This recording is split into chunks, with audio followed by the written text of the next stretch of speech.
No kidding. Good evening. I will call this meeting to order. If you would kindly rise for the Pledge of Allegiance. I pledge allegiance to the flag of the United States of America and to the republic for which it stands, one nation, under God, indivisible, with liberty and justice for all. Thank you very much. Madam Clerk, would you kindly call the roll? Allenson. Here. Carmody. Here. Fishbein. Here. Laffin. Here. Regan. Here. Reynolds. Here. Tata. Here. Testa. Marone. Here. 9 members present and voting. Moving on to the consent agenda. Mr. Chairman, I move that we accept or approve consent agenda items 3A through 3N. Second. Any discussion on the motion? All those in favor signify by saying aye. Aye. Aye. Opposed? Abstentions? Motion is unanimous. There are no items removed from the consent agenda, which brings us to public question and answer. Mr. Comerford.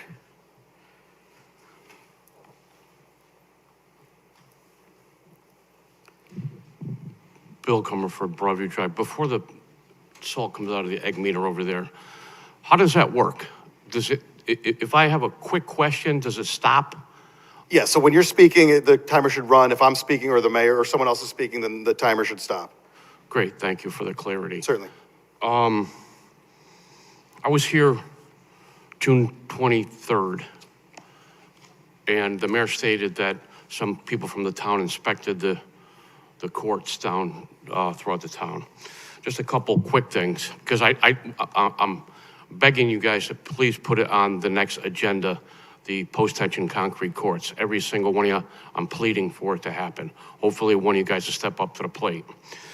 Christina Tata put down in her questions for the budget, community park, tennis and basketball court replacement, good, but the ones down at Doolittle are brand new and we have issues. So hopefully you can prevent this from happening also.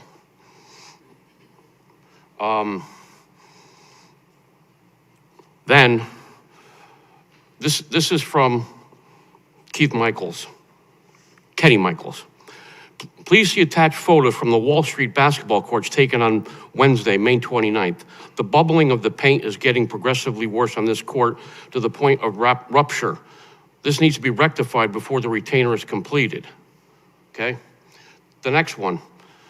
Hey, Kurt, this is from Kenny also. Allison, the mayor, and myself just met yesterday to discuss the project. We'll be moving forward, and Allison will be signing off on the bid. I think it would be good for us to sit down and chat before we discuss the previous bubbling situation on the Doolittle project, and we're sure we don't have a repeat with this one. Let me know what worked for you. Any update on the discussion with John on the crack on Wall Street? Remember the crack that doesn't exist? So it cost me time, cost me money to get all these emails. I've got more than enough proof to raise questions for you guys to look at the proof. It cost me hundreds of dollars, okay? I'm begging for that to happen. My next thing is, I asked you, Chairman, about the police station, and you said you weren't aware of anything to keep fishing, okay? This is a letter from Deputy Chief DeMayo. As you're probably aware, weather forecasts for this coming week anticipate temperatures to reach 80 or 90 to 100 degrees. This is a serious condition. Oh, by the way, the name of this is Under Threat. Presently, we have positioned a portable AC unit in the data room. We have a large fan blowing AC, blah, blah. Given the forecast, the data center is a serious threat. A failure of data room equipment would cripple this police department and the communications town-wide, placing our community police officers and firefighters at an unnecessary risk to create liability for the town and downs. We strongly suggest that you supply AC units. So my time is running out. The law department is involved. You got floor tiles that are discoloring. Remember the contaminated slab, and the roof is leaking, and the windows are scratched. That's just for starters. It's a $40 million project, and now I'm waiting for FOI requests from the law department that I'm hopefully to have them by Thursday. I would have thought all you guys would have at least had some of them, so that we can get these things addressed. My final question is, I'm not sure if you guys are aware, this was to the mayor. Mayor, I just recently saw that there's a lawsuit against you as far as malpractice goes. Is that going to affect your ability to be the mayor, or are you going to step down while this lawsuit is taking place? At the present time, I'm not aware what you're talking about, but the short answer is no. Okay, thank you. Thank you. Anyone else for public question and answer? Mr. Stankuna? Good evening. My name is Daryl Stankuna, 18 Old Village Circle, Wallingford. I'm very happy about what I read and what tonight's meeting is going to be about. I've been trying to say it for years, and now I saw it with my own eyes, so I'm very happy that the place that I grew up, right above the mountain of Brook Hollow, I've seen that convalescent home since I was born, you know, because I grew up on that mountain there. And it's going to be great to see that be in excellent use, and that the mayor is, and I was asking, where did this come from? And people told me from the mayor's office. So I'm very, very happy about that. And I think that if we could do another housing somewhere in town too, because this has been a nonstop crisis going on. We've got people all over the streets, as we all see, can't afford the electric, can't afford a lot of the utilities. So I think with tonight's agenda, I hope the council passes this. We need affordable housing for people. People are hurting really bad. We have to take care of them. And with measuring people's salary and measuring education, there's mental illness involved in these types of problems. So I hope that the council is for it and that you're going to pass this and let the project go with the team tonight from the realty company, and definitely get the public's input. And the second thing, different topic, is the skateboard park. I know that's not happening anymore, but I think we have to go back to what could we do for the kids around town. I know we have the Parks and Rec, but something else for them to do around the town hall, maybe once a week during the summertime, some kind of activities from different businesses maybe could promote and help out for whatever it is, a movie night or something. And then the other thing I did want to mention is I'm hoping I win this election coming up, because we don't have a civilian review board for the police department. I know people get offended, they get upset. It's like, it's something that just, if people are doing their job, it shouldn't be a problem. That's anywhere at any workplace where you have people watching over.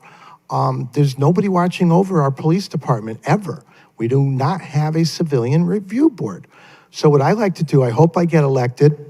I want to get an office in the fort that we built, spent millions of dollars at, and I want to do evaluations on each officer and each supervisor for free. I'm not going to charge anybody.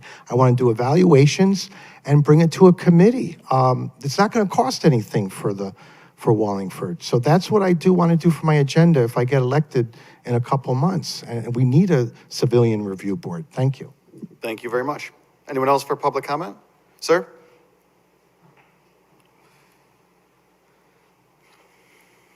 I'm old, don't start the clock till I get here. It's John Beecher, 65 Cider Hill Road in Wallingford. As I always do, thank you all for serving us, all of our public servants. I appreciate it. I have two, I think, public issues to raise with you, and I'm not running for anything. I want to be really clear about that. I'm very concerned about Connecticut being a sanctuary state. I'm not pushing forward any personal position on that. I'm also very concerned that the federal government has decided that they're going to focus on sanctuary states. So the question is, do we have a plan in place if masked ICE agents come into our town and start scooping up people? What is our response to that going to be? So if your question is if federal agents enforce federal law in our town, what's our response? And I don't know that we have a coordinated town response other than to cooperate. I know the state has the Trust Act, which doesn't allow local police to cooperate with federal agents, but you know, federal agents have the authority to make arrests and so on. So please go ahead. No, that's fine. I appreciate that answer. Probably the more important issue is, I've lived a long time, I've never seen masked police before. And that is very bothersome to me.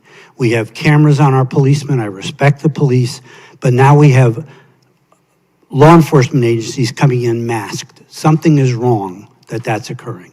So I don't know what the plan is, but I hope that you'll join me in saying that the people who are enforcing the laws should identify themselves, just as you have names in front of your seats. Second question, probably even more important, the federal government is now saying that they're now taking a position about vaccinations. I have an advanced degree in public health. This is crazy. It's absolutely crazy. Does the town have any plans to either band up with other departments of health, because public health is going to become more and more of an issue as these questions are raised? Is there a plan in place for, or is there a concern even? Mayor? I can tell you that our health department is regularly in touch with the state health department. So to the extent that we should be concerned statewide, we're certainly typically informed, but I don't have specific knowledge about what you're concerned about. I think the overarching question that I'm raising here, and I want to be clear, I came once before and I'll continue to come. All politics are local. You are our representatives. You have a much stronger voice than I do. If I don't tell you what my thinking is, you can't possibly know whether you choose to ignore it or not. But I think that you're about to come into a period of time that we've never seen before, and especially being I don't know even what color, a blue state, we have very little leverage. We've got a Republican council. I'm hoping that you'll bring the message back to the Republican leaders about what you're hearing from your constituents here in Wallingford. So thank you again. Good luck in the election. Thank you very much. Anyone else for public comment? Okay, we'll move on to just. Oh, I'm sorry, sir. Go right ahead. My apologies. I missed you over there. Keith Massimino Ridges. Quick question for the chair. So before we come up, we're required to give the name and the address. Right. Is that a requirement or is that a request? So that is the requirements of the council, according to the council rules. Okay. So my question is, why would a citizen have to give up their Fourth Amendment right in order to participate in their first? Yeah, so your question about the Fourth Amendment, insinuating that that's a seizure, right? So. Well, yeah, because you're FOI doesn't require, right, so FOI doesn't require us to allow doesn't require us to allow public comment, right? So public comment is whether the council desires it or not. So this council values the public comment, but the rule for when you approach the mic is you present your name and address. Okay. So I don't see it's a seizure because you approach, you voluntarily give up that information in exchange for your speeching. But I'm not allowed to participate in my right for free speech unless I give that up, correct? Correct. Okay. So are you aware that this has already been ruled on in the Supreme Court, and they ruled that citizens have the right to anonymously voice their opinion? The case was Watchtower Bible versus Village of Stratton in 2002. Yeah, so I'm using the guidelines as given by the Yeah, FOI Commission. I'm not expecting you to. No, and I'm not familiar with that case, but the FOI Commission says that, again, whether we take public comment or not is at our option. Okay. But there are, limitations as we could ask for your address and so on. So I think my request would be of the council to consider the fact that maybe some people do not feel comfortable. I mean, I can care less, but I'm sure there's maybe some people of the public who do not want to come up here and say, I live at 125 Broadview or wherever. Maybe, I think it would open the line of communication to some citizens who might not feel welcome coming up and giving that information. Well, let me consult with the law department, after the meeting, and we'll certainly research that case and see where we go from there. Awesome. Thank you so much. Thank you. Anyone else, sir? This is my first time ever doing this. I have supplements. I've talked to the town clerk about this. And sir, if you could just give your name and address for the record, please. My name is Nick. I live in Highland Avenue. I'd like to give these to you guys afterwards, if that is okay. So just for the record, they are here. Actually, if you'd like to leave them with the clerk, she'll see that we get them. Okay. You want them now then? So much. So I'm here tonight. I've reached a boiling point as a parent, a neighbor, a citizen who is deeply concerned about safety crisis in our town. for years now, my family and I have lived with the constant fear of speeding cars without yet another accident outside of our home. And too often that fear comes as a reality. So in front of my house alone, I've seen nearly a dozen crashes in the past decade. I've been in Wallingford for about 12 total years. One car came flying over the hill so fast it actually went airborne. And actually, I brought pictures that I will show you while I'm up here.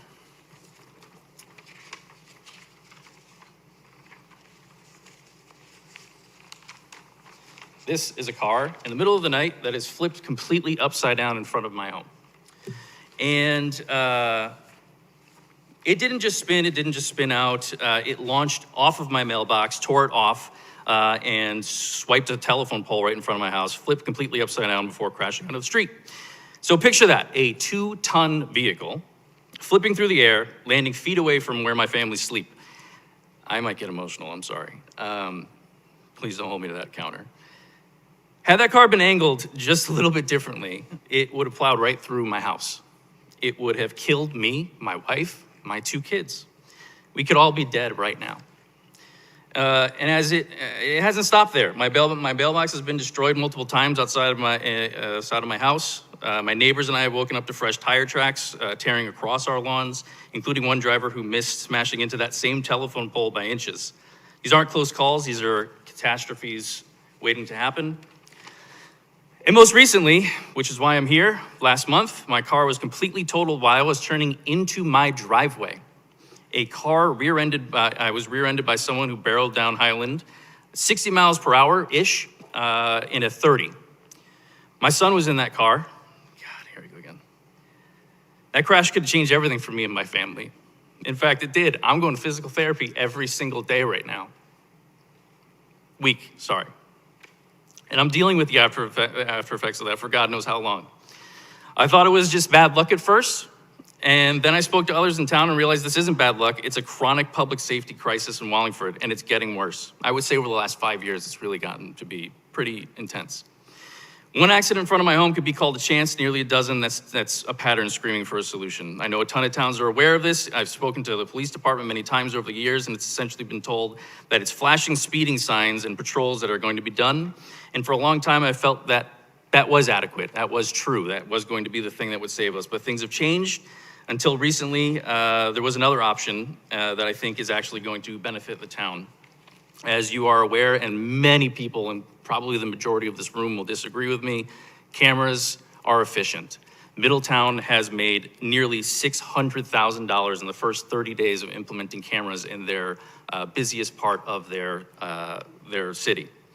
And obviously we can do things like sidewalks, those are a no-brainer. We could do guardrails and speed bumps, and we can change the classification of the part of my street to a school zone, which it should be in the first place.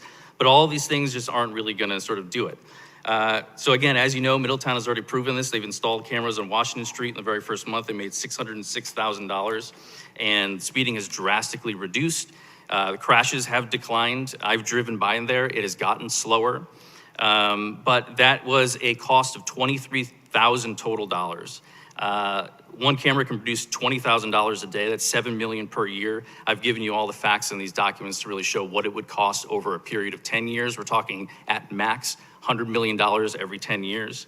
All of the analytics are in there for you. But at the end of the day, all I'm trying to say is Wallingford has the funds for this. We know there's a rainy day fund. We know we would just be borrowing for a week or two out of that in order to pay for something like this. But at a time when families are feeling a financial squeeze, these fines don't just improve safety, they help reduce taxes and ease the pressure of the town, could pay completely for that new sort of pool that's coming.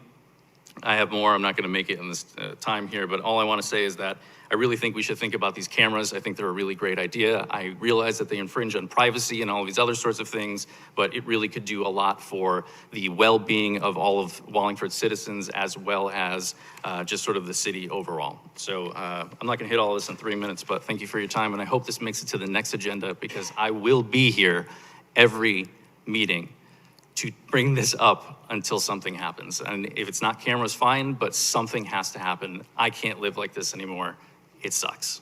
Thank you. Sir, and if you don't mind, can you give me the address again? Because I'll follow up with the police. Highland Avenue? Around what area? All of it, but I'm on 148. 148, okay. Yeah. All right, so the police, so we haven't really talked about cameras as like a comprehensive thing for the town, but it's certainly something we could talk about in the future. The police have a number of strategies that they use to try to I'm reduce aware. speeding. So I'd be happy to talk to the police chief. And if you want to leave your information with the clerk, I'll be happy to get back to you on it. I've also had all of those exact same conversations. Okay. Many, many times, and it has resulted in the same thing, but if you feel that it could go somewhere else, sure. But I think something else has to happen. Okay, certainly. Well, it's worth inquiring, right? Thank you. Thank you. Anyone else for public comment? Miss?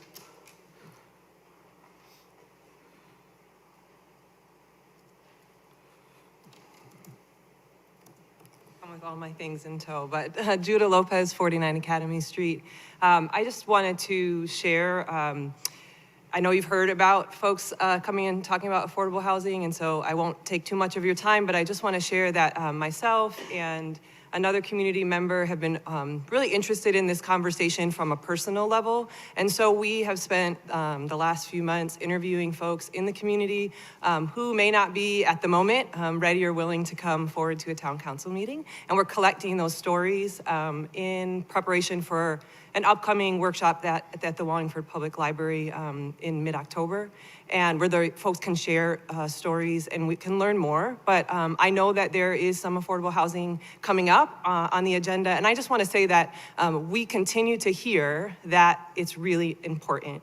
And I will just share one brief part of my own story, which I've shared at Planning and Zoning, but my family was transplanted to Wallingford. We've been here almost 13 years, and we were able to do that because a family in Wallingford had a home that they had left, and they were looking to make sure that another family could take on that home. And so they rented it to us at an affordable rate, and when they sold it to us at a fair and affordable rate.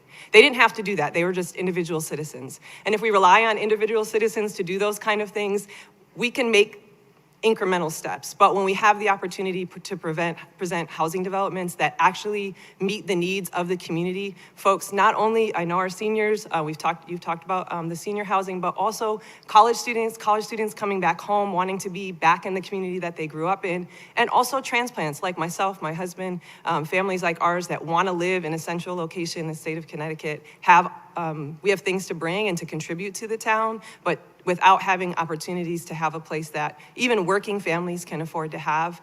And one brief piece of a story, an individual who'd worked very hard for almost half his career had a medical emergency.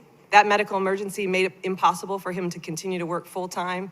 And in according to his income, he was no longer able to afford housing. And so this is someone who is a reputable person in the community who was really doing everything he could do to make that happen, and one medical emergency took that away from him. But affordable housing, and actually an affordable housing development that is in Wallingford, made that possible for them to be here. And so I'm grateful that they're in our community. I'm grateful to be in our community, and I would like more folks to have the opportunity to stay in Wallingford. I don't want to continue to hear stories of folks leaving and going other places because that's where they can afford to stay. So I would just continue to encourage the town to listen to the community members, but also listen to those of us who are out on the street listening to the community members. We're here to tell you those stories, and if you're available, come and join us at the library in mid-October. We'd love to have any of you listen to the community in that space. Thank you. Thank you very much. And with that, we'll close public hearing, or public question and answer. Moving on to item 6, discussion of old business. Ms. Small, do you have any update on Hidden Brook Lane? Excuse me. Yes, we've attained another easement, and I have 2 more in progress. Okay, excellent. On to item 7. Mr. Chairman, I move that we go into executive session pursuant to Connecticut General Statutes 1-206B with respect to workers' compensation claim settlement of Donald Comstock. Motion made and seconded. Any discussion on the motion? All those in favor signify by saying aye. Aye. Aye. Opposed? Abstentions? Gentlemen, if you want to remain here, you're welcome to. The council will move for this executive session. We'll be back in a couple of minutes.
Good evening. I'll call this meeting back to order.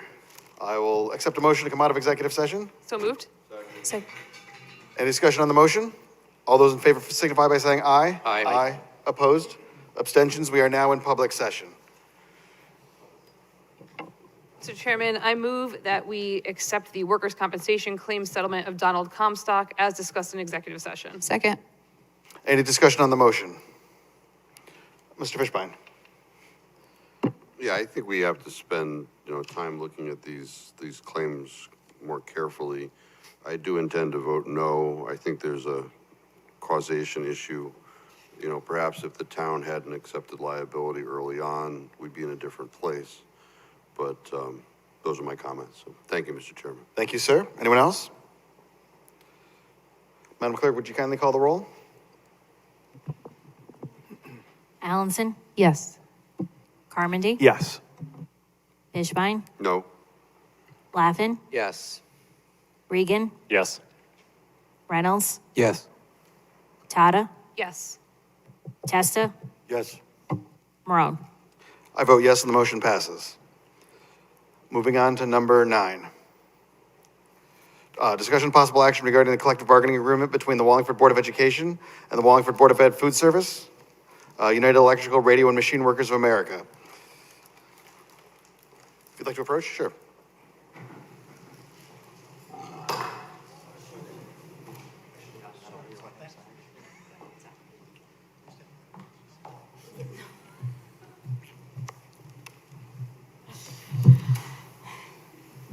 Good evening.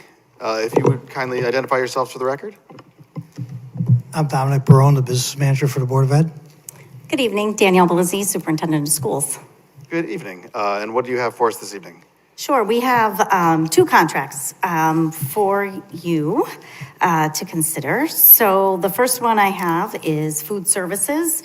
So do you want me to just quickly go through some of the highlights of where we are? Please. Sure. So this is a 3-year contract. It'll go from July 1, 2025 to June 30th of 2028. There are 35 members in this group, 21 full-time members, 15 part-time. In terms of the wages that we did for this 3-year contract, in the first year we made some wage adjustments. Some of it was due to the minimum wage increase that will happen for January 1st of 2026. So we did an adjustment for the general workers. We did a wage adjustment for the Lyman Hall manager. And then all other positions will get a GWI of 2.25 in the first year.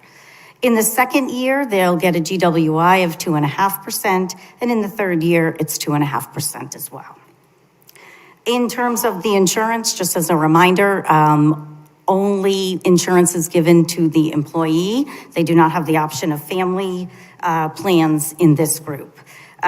We did make some changes here to the premium cost share. It'll stay at 12%. The following year, it'll go to 13%. And in the third year, it goes to 14%. One of the changes we also made effective July 1, we'll go back, would be the 4 prescription edits that we added to this contract, and which is the prior authorization, exclusive specialty, specialty drug rules, and the cost relief that will match what's in the town side of the contract. And then we did some language cleanup along the way. Their probationary period changed to 30 working days, down from 60. We made some clarification in the language regarding the probationary pay rate.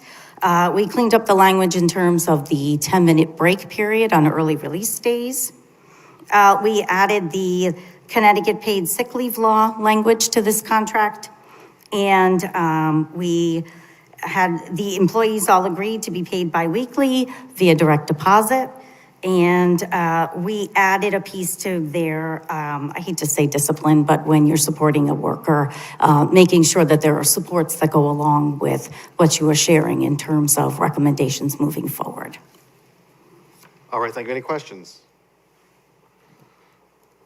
Okay, seeing none, I'll remind the public that the only effective action that the council could take on this would be to reject the contract. So a no vote or a no motion indicates that the contract will pass on its own. All right, seeing no action on this one, moving on to item 10, bargaining agreement with the Wallingford, between the Board of Education, the Wallingford School Nurses. Great, thank you.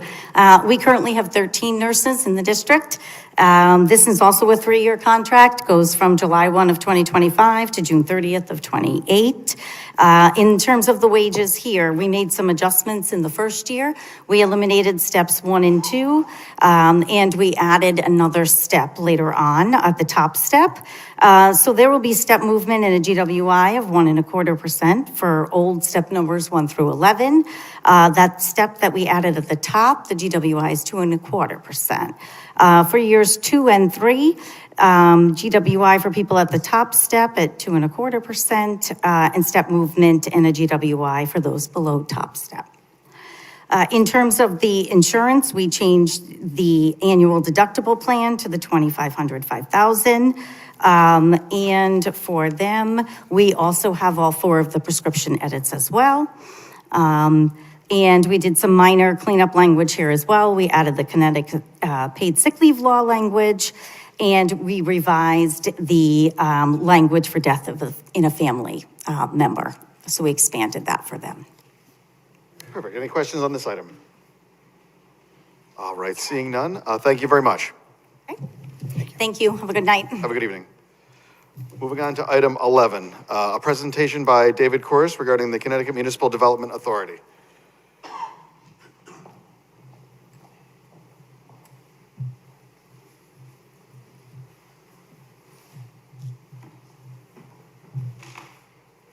Good evening, gentlemen. If you could identify yourselves for the record. Absolutely. David Corus, Executive Director, Connecticut Municipal Development Authority. Don Crouch, Economic Development Specialist. All right, what have you for us tonight? I would like to introduce David Corus, the Executive Director of the Connecticut Municipal Development Authority, commonly known as CMDA. In this role, David Corus leads a quasi-public state agency dedicated to helping Connecticut communities build more housing in walkable downtowns and transit-oriented areas, providing planning, technical assistance, and access to funding to support vibrant economic growth and stronger local neighborhoods. Mr. Corus brings a wealth of experience from his extensive background in economic and community development, from serving as Deputy Commissioner at the Connecticut Department of Economic and Community Development and Chair of the Connecticut Port Authority, to leading revitalization initiatives in Bridgeport and Stamford. This evening, Mr. Corus will discuss how CMDA can support Wallingford in exploring opportunities for housing expansion, TOD development, and downtown vitality, tailoring solutions that balance local vision with sustainable growth. Great. Thank you very much, Don, and thank you all for the opportunity to be here tonight. I'll give just a very brief overview of what CMDA can bring to our member partner municipalities, and then happy to answer any questions that you all might have about how we operate or how we could potentially assist Wallingford. So as Don mentioned, we are a quasi-public authority, which means we're established by legislation and statute by the Connecticut General Assembly. The statute that actually formed us was passed in 2019, but we were not funded, our board wasn't populated, and we didn't commence operations until 2024. So we're still very fresh. I've been in this position for just over a year. And much of that time was getting the authority up and running. And now this year in 2025, we've really been focused on achieving our mission, which is to provide a suite of tools to help our member municipalities achieve their development objectives in their downtowns and or the areas around their train stations. And so we are only allowed to operate either within a half a mile of a rail station or within a downtown, mixed-use, walkable, along a main street. And we have to be invited in. And so the first step in the process is a resolution by the local legislative body to join us and essentially embark down a path together. And what that path looks like is predominantly access to our technical assistance and our financial resources. And so we have a $90 million bond authorization from the state, and we are empowered to allocate those funds to projects that fall into certain categories, and you'll find that these are quite broad. We can support technical assistance to our member municipalities. We can support transit-oriented development, which is mixed-use development within a half a mile of a train station. We can support housing, we can support building demolition or rehabilitation, or we can support anything within our target geography that we identify with you all that falls under the heading of development or redevelopment. And so it's an incredible flexible funding source. The way that we get towards project financing is a few steps. As I mentioned, first, opting in and joining us. And 24 municipalities have thus far done that. And I'm happy to kind of share that list if that's of interest. Once a municipality opts in, we then meet with your chief elected official, your staff, happy to certainly include any members of the council, and talk about where you'd want to focus, right? So in Wallingford's instance, you could focus within a half a mile of the train station and or in the downtown. There's obviously overlap in those geographies, but you could pick one or the other or both. We would then look at your zoning within those areas, and we have a statutory obligation to certify whether or not any of your zoning is likely to result in housing development. Now, we may look at your zoning, and I haven't done that. We never do it before a municipality opts us in, but we may look at your zoning and we may check the box as is, or we may have recommendations. It's important to note we don't usurp any local control. We can't mandate any changes. We can't overrule zoning. If we have recommendations, that becomes the option of your zoning commission, whether or not they take them. If we have recommendations and we would need them to go into place in order for us to move on, but you can elect not to, and that is 100% a local prerogative. Once we certify zoning, either because it already existed or we've worked on it together, then we enter into a memorandum of agreement with the chief executive officer that establishes the boundaries of the development district. And again, it must be within the downtown or within a half a mile of the train station, and it can only include areas that are zoned by the zones that we've certified. So we can't go into single family neighborhoods, right? We can't just go willy-nilly into anywhere in that geography. It has to be an area that we agree upon that includes that zoning.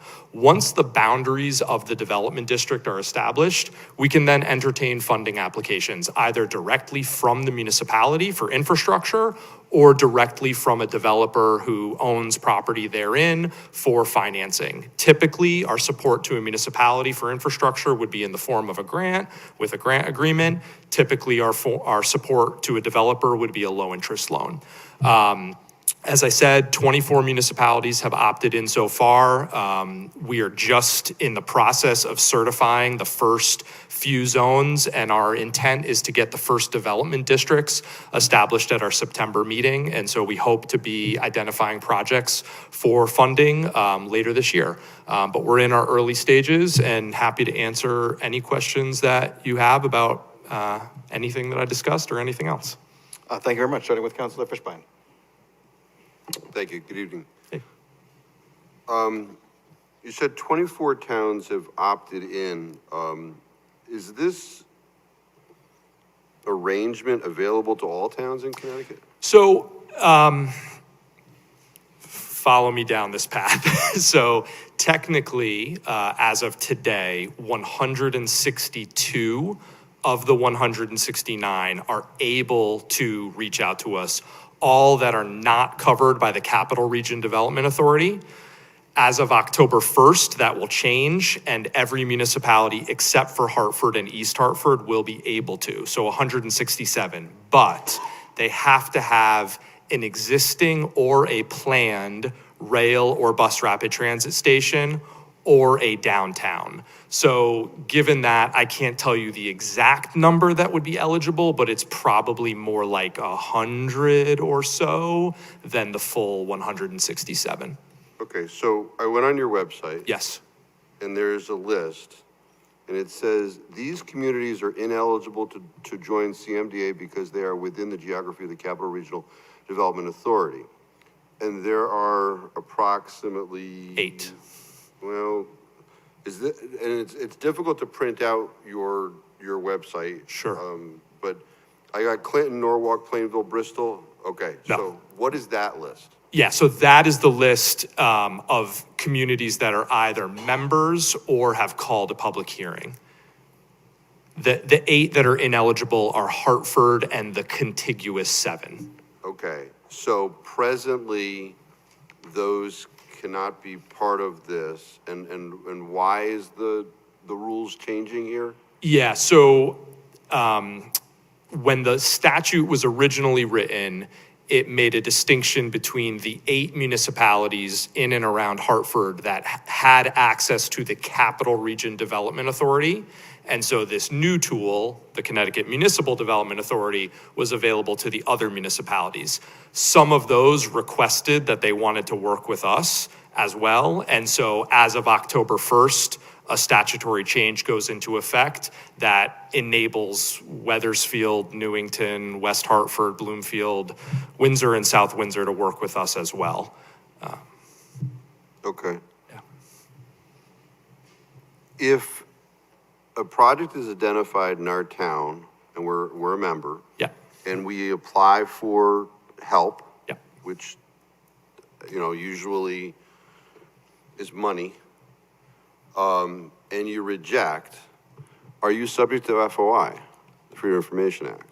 Yeah, absolutely. Well, I don't think quasis are. Sure they are. Okay. Yeah, absolutely. Well, okay. Who decides whether or not we would get the money? Yeah, so projects that are submitted to us are ultimately reviewed by staff, vetted by our board, and I can explain who's on that, and then I have the list. Yeah. Yeah. Okay. Yeah, I mean, it's part of the statute, and then ultimately it goes to State Bond Commission. So none of the member towns have representation on the board? Correct. Yeah. So the members of the board are the leaders of the legislature? Appointees of the leaders of the legislature. Appointees of okay. Correct. That's fair. There's 3 appointees by the governor. Yes. And then there are 7 cabinet members. Yeah, that are all appointed by the governor. Correct. So there's 16 members of the board, 10 of which either are members of the executive branch or appointees of the governor, 6 of which are bipartisan appointees of the legislature. So we join this group and you review our zoning regulations and you make recommendations and we don't follow the recommendations, that would be part of the report to the board when the application comes before the board. You wouldn't be able to apply for funding. It wouldn't. So we can't apply for funding unless we approve locally your recommendations to change our zoning. Correct. Okay. Well, that sort of answers that question, so. Yeah. Or we certify your zoning as is, and I can't speak to it because we haven't looked at it yet. It's control of local zoning by essentially the governor, because he has 2/3 of the appointees to this group that are controlling the purse strings. I mean, $90 million bonding authorization, which is my money, these people's money. For transit-oriented development. Unless we adopt what the governor and his people think is appropriate for the town of Wallingford, you can't get the money. Not the way I do these things, so, but thank you, Mr. Chairman. Yeah, I mean, we can't force you to do anything, but it's an incentive to enable housing. Thank you. On to Councilor Tata. Thank you, Mr. Chairman. Good evening. I think your last line just answered my first question, which is what is the main goal of your group is to increase housing, correct? So, not technically. If you look at our statutory purpose, our first purpose listed is economic and transit-oriented development. So it's to increase tax base, vibrancy, activity around our rail stations and in our downtowns. Our second purpose is housing, because we think housing is an important component of achieving that first objective. Okay, great. And when you talk about the train station, I assume this is only, I mean, the old train station is within the half a mile, but I assume you're speaking of the active train station, correct? That would be the starting point for the half a mile radius, okay. Correct. And my only other... But again, areas of the town that we would consider a downtown could be eligible even if they're slightly beyond or beyond the half a mile radius. Okay. My only other question is I just want to make sure I read through the statute and your backup with our agenda. But I just want to make sure I understand 100% to what we are agreeing or to what we are obligating ourselves. So can you speak to that a little bit? Sure. At this step, nothing. At this step, all you're doing is raising your hand and saying, we are interested enough in this concept to start engaging in conversations, rolling up our sleeves, looking at maps, looking at regulations to see whether or not there is a path forward of things that we might want to work together.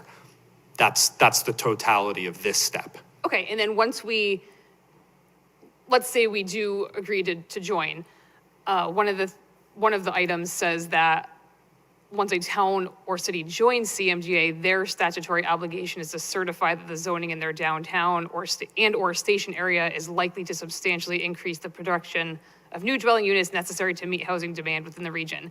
But is there anything else we're agreeing? We're not agreeing to anything else beyond. So like you said before, if you say, here's our recommendations and our zoning department says we don't agree with those, then we're done. That's it. And we just don't get the money and we all remain friends and we go forward. Okay. Yeah, absolutely. And the one thing we haven't been able to work with David yet on the technical assistance, but planning and zoning has changed their middle housing regulations, which is covering a lot of that area on Route 5 and in the TOD areas. It would also include incentive housing zone, which was 10 years ago, which we haven't gotten any.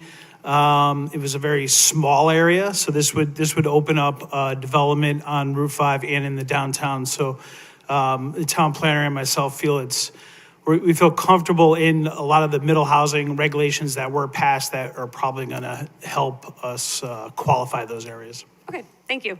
Thank you very much. Thank you, Mr. Chairman. Thank you. Moving on to Councilor Testa. Thank you. Good evening.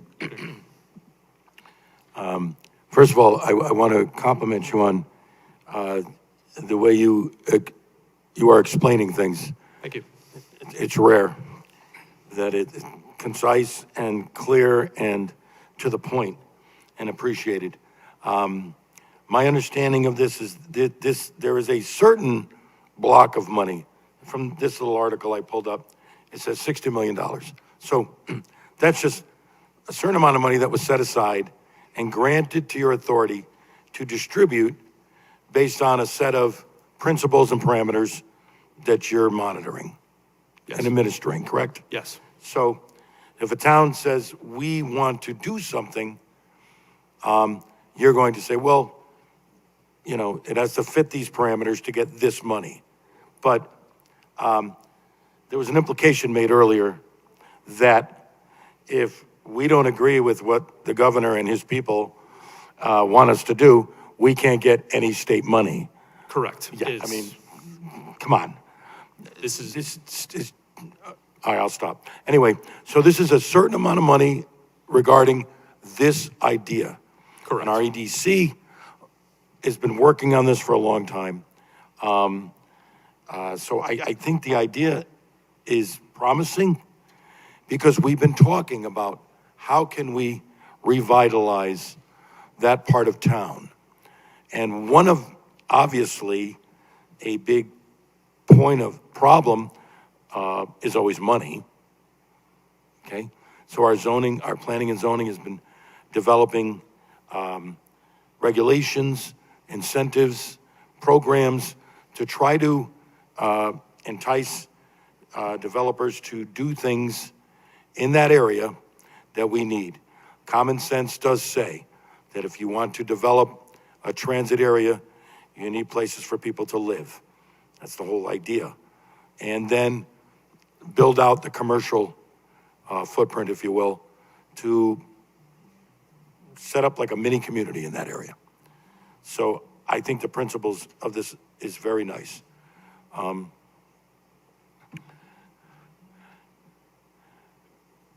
sorry, I'm getting up. My son is FaceTiming me and I'm seeing my own face on my computer. It's messing me up. My question is who is, this is important to me, who is eligible to get the funding? Does it have to be the town? No. So Okay, You might have covered this, and I apologize if I missed it. No problem. So Okay, that's what I'm worried about. Any implementation entity that is operating within the boundaries of the development district can apply to us. So that could be the town, it could be one of its agents, it could be a nonprofit, it could be a developer or property owner, anyone who's building out the town's vision for that area. Okay, that's, so let's say a developer or development group or a partnership has some ideas. Where is the town as far as having to both approve that and promote it to you? Yeah, so the municipality would not have a formal role in our funding of that developer. Your zoning still governs that development, right? So the development still has to go through all of the local process for approvals. But just like they would go to a bank for financing, they could come to us for part of the capital stack. Okay, all right. Well, thank you very much. Yeah. Thank you, Mr. Chairman. Thank you. Councilor Reynolds. Thank you, Mr. Chair. Thank you for coming tonight and explaining all this and presenting this to us. I too looked at your website, and in some of the color coding, it said funded projects in dark blue, but I wasn't really able to find any. No, there aren't yet. So the earliest a municipality could have opted in was like February of this year. Okay. And so the furthest a municipality has gotten is opting in. We do expect to start establishing the first districts this month and move towards project funding later this year. Okay, thank you. Thank you. Councilor Carmody. Thank you, Mr. Chairman. Good evening. Just remind me, how long will it take for you to make the recommendations on our zoning? Yeah, good question. So right now there's a little bit of a backlog because 24 came in 4 or 5 months. And so I'd say the process was about 5 months for those early ones, but I expect now we're talking more about 3 months or so from the time you come in to the time we provide some feedback. Good. All right. No, I think this is a great thing, and I think we should at the very least wait to see what these recommendations are, or we should approve this and see what the recommendations are and then decide if we want to continue. But I think there's a real opportunity here to revitalize and improve our downtown and increase that housing that we so badly need. Thank you, Mr. Chairman. Thank you. Anyone else from the council? Councilor Fishbein? So I know we're going to have a public hearing on this resolution. So I just want to, because I've heard things here tonight that, well, first of all, I agree with Councilor Carmody.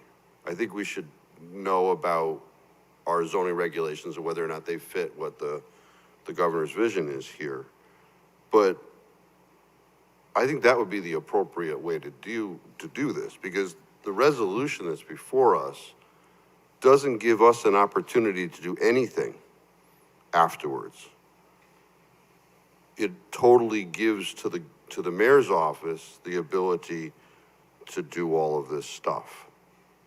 It says the mayor is authorized to take or cause it. It says we're opting in. As a town, we're opting in. Tonight is the night to decide whether or not to opt in. We don't know what the zoning thing is going to be. Tonight is the night. And it says that we approve the town of Wallingford joining the authority as a member municipality. In section 2, the mayor is authorized to take or cause to be taken such actions, including but not limited to the negotiation and execution of any memorandum of agreement on behalf of the town of Wallingford, with the authority and any other agreements, instruments, or documents that such official deems necessary, appropriate, or desirable to implement the terms of any such memorandum of agreement and consummate the intention of this and the resolution. Period. I'd like to know whether or not the group, you said there's a backlog. So we approve this tonight. You ain't getting to us soon. I would feel more comfortable if we knew that information. We won't do that analysis prior to a municipality passing a resolution to opt in. Where's that in the statute? That's the sequence in statute. Opt in, we have limited capacity. We're not going to go working on zoning in municipalities that haven't expressed an interest in joining us. Okay. So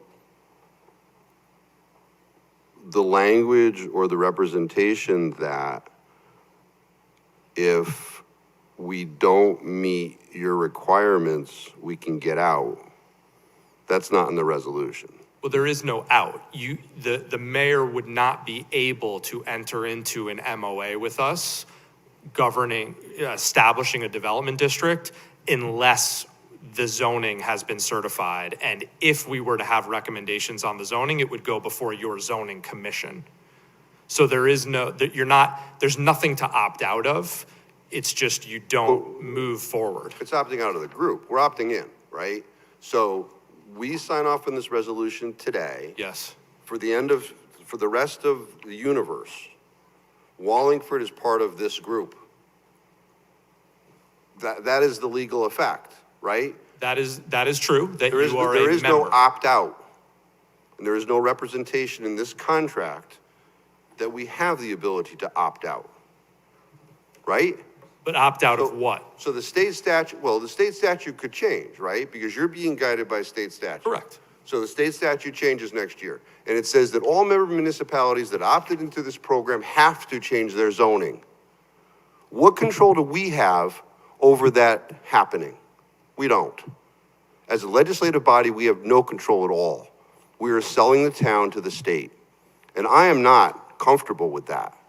I would be much more comfortable if we knew what we were getting into.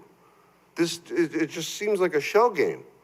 Opt in, we'll figure out whether or not you can conform to what we dictate to be appropriate, and then we'll work with you.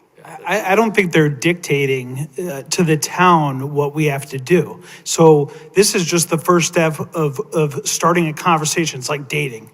So we're only in the dating phase.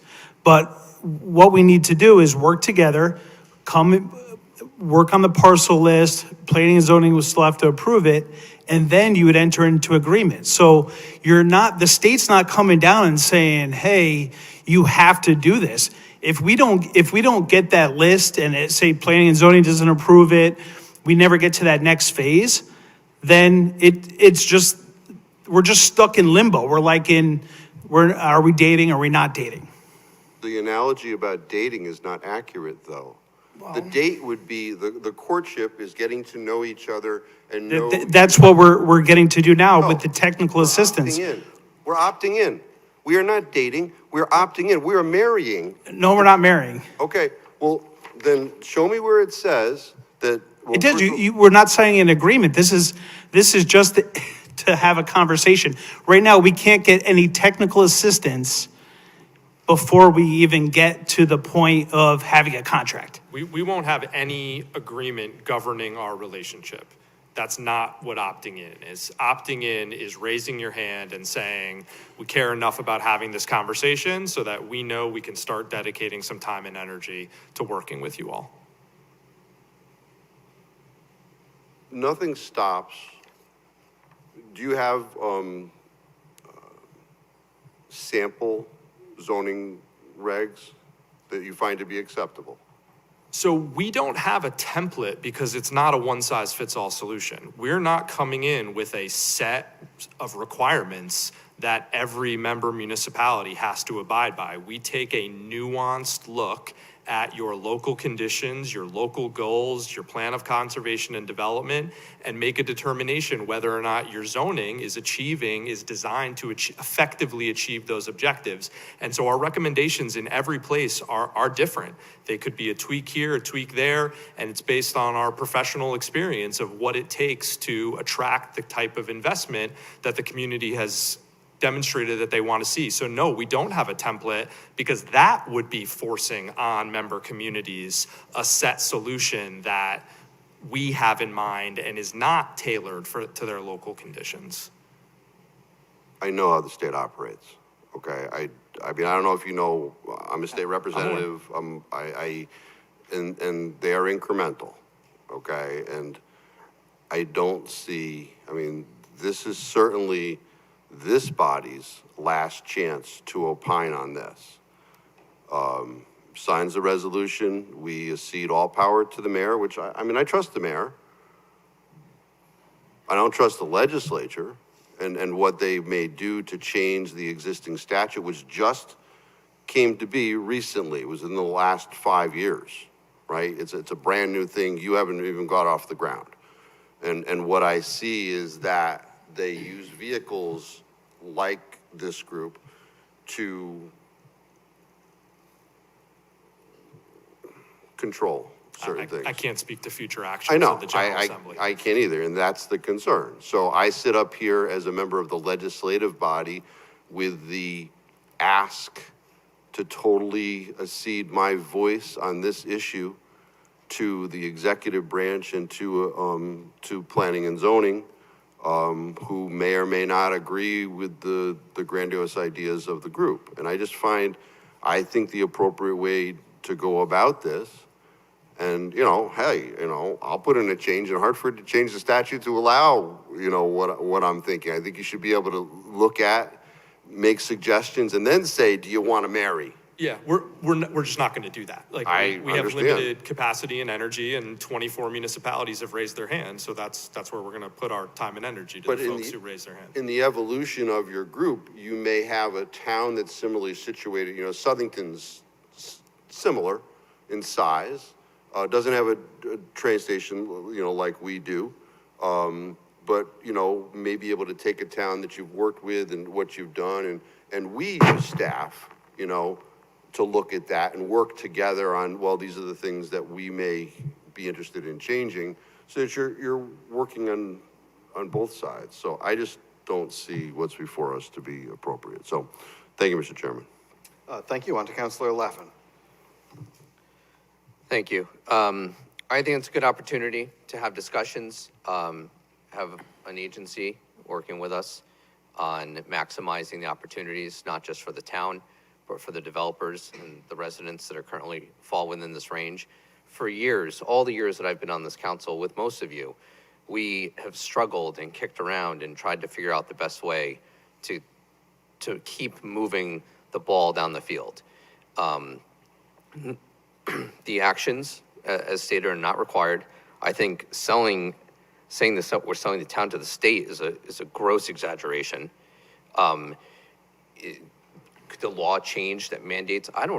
We had the Fair Rent Commission was mandated by the state, and because of the opposition from this council, we remained not in compliance for months. Nothing happened. So maybe the legislators in Hartford could stop such tyranny from happening if it's going to be that big of a deal. I can't see that happening. I think this is a good opportunity. Thank you for the conversation, and look forward to working with you. I also trust the mayor's office, by the way.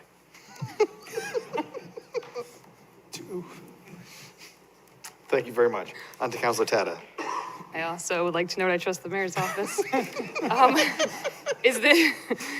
So my question after this discussion, the resolution that will be before us at the next two items, is this the required resolution, or may we add a line that stipulates, I guess I'll keep with the analogy, how we end the relationship, or can we put a prenup in here?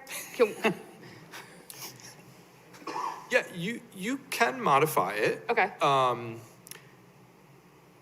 I'm not sure exactly what it would say about opting out, but I mean, if you want to say, and the council reserves the right to opt out, I just want to say one cautionary note, which you can certainly do that. If we get to a memorandum of agreement that establishes a district, and if we fund infrastructure within the town, opting out or withdrawing subsequent to receiving fundings could have implications. Sure. Right? We are way away from that point. I just want to make that point that, you know, if you opt in today and we don't do anything and you opt out 2 months later, okay, fine. There would be implications if you've received financial assistance. Absolutely. But that would all be articulated within those funding agreements, right? So at the time that there's a grant request and an award, if there was to be, and there was a funding agreement associated with that, that would outline the ramifications of withdrawing. Absolutely, that makes 100% sense. And I'm not going to be the one to add anything to this. I'm not a lawyer. I don't want to take responsibility for that. But I just was wondering if that was an idea. If somebody else wanted to maybe add a line to this. Thank you. I appreciate it. Yeah. Any other comment from the council? Councilor Allison? I also trust the mayor's office. So I think this is, it sounds like a good partnership. I do have to admit, I hate admitting this, but some of Councilor Fishbein's points make me like, I know that, you know, we've had some very contentious affordable housing developments coming before us recently. I know that regulations around, separate to this, obviously, but regulations have kind of made it very difficult for us to opt out of those developments. And I don't want to sound, I just hope, like, my hesitance here, and, you know, I kind of walked into this, like, for it, and I'm definitely pausing at this point, because I do feel like occasionally we get a little bit of bait and switch, at least from our General Assembly. And I would just hope that, like, if we ever got to the point of opting in, I suppose that there would be a limiting contract that continues as far as once we're fully opted in, this doesn't allow for any further radius to expansion if we were to execute a project in these areas. Yeah, so opting in doesn't allow anything to happen, right? There is no action that we can take. There's nothing that you can't currently do that this enables you to do. There's no action that is enabled or triggered by the opt-in resolution. Once the development district is established, then all that enables is the municipality or developers to ask us for money. Sure. And then those grant agreements could have certain stipulations, but we can't unilaterally expand the development district. We can't overrun zoning and change your zoning. We're not allowed to do any of that under any circumstances. I am absolutely not concerned about you. Yeah. I'm concerned about state grant money, kind of being used as a tool of manipulation. But yeah, so I'll say it a different way, right? Because I've spoken with the governor about this. The governor believes strongly that towns should take the lead, and municipalities should be rewarded for doing so, and provided technical assistance and resources to help them take the lead. This is one of the many tools, just like every discretionary grant program in the state. This is a tool that is designed to bring a broad range of resources to municipalities who are taking the lead in terms of technical assistance, infrastructure funding, and development financing support. Okay. But to gain access to it, you have to ultimately establish a district. That's totally fair. And, just for the record, I do believe that the areas that you're focusing on are always areas that have always been areas that I've said, why would we put affordable housing where there's no transportation? So I do believe that this is it's kind of a no-brainer to me to look in these areas. And, I don't want to come off like sounding like I don't trust our state government. I see Rep. Mashinsky, we have Rep. Fishbein. It's just, you know, it gives data center vibes. Like, you know, we had a whole controversy about too quickly accepting an agreement on data centers, and then, you know, I was really for it, and I'm just pausing. But ultimately, I do believe that this is, I think it's an optimal location to be looking at. I do support it, and I hope that the outcome, comes to fruition, to whatever mutual agreement we all come to. So thank you. So I guess my question really is for the law department, and that is that what's before us is a resolution, which I understand is essentially a statement of our principles, right? It's not an ordinance, it's not a change in the charter, it's not an expenditure, it's just us stating our principles. So theoretically, we could pass any resolution contrary to this agreement at any point and change our mind. Would that be accurate? Well, I think you have to be concerned if there were a commitment or expenditure of funds. You're not going to be in that position. Right. So I'm sure there'll be conditions of accepting such funds. And this is a commitment or an opting into a process by which funding and technical assistance will be available.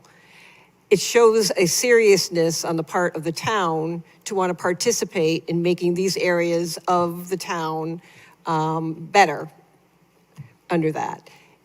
You're not losing any power. The power of zoning is the Planning and Zoning Commission. It's not yours anyway. And they're the ones who are going to make a decision as to whether or not, if there are recommendations for changes, that they can say no.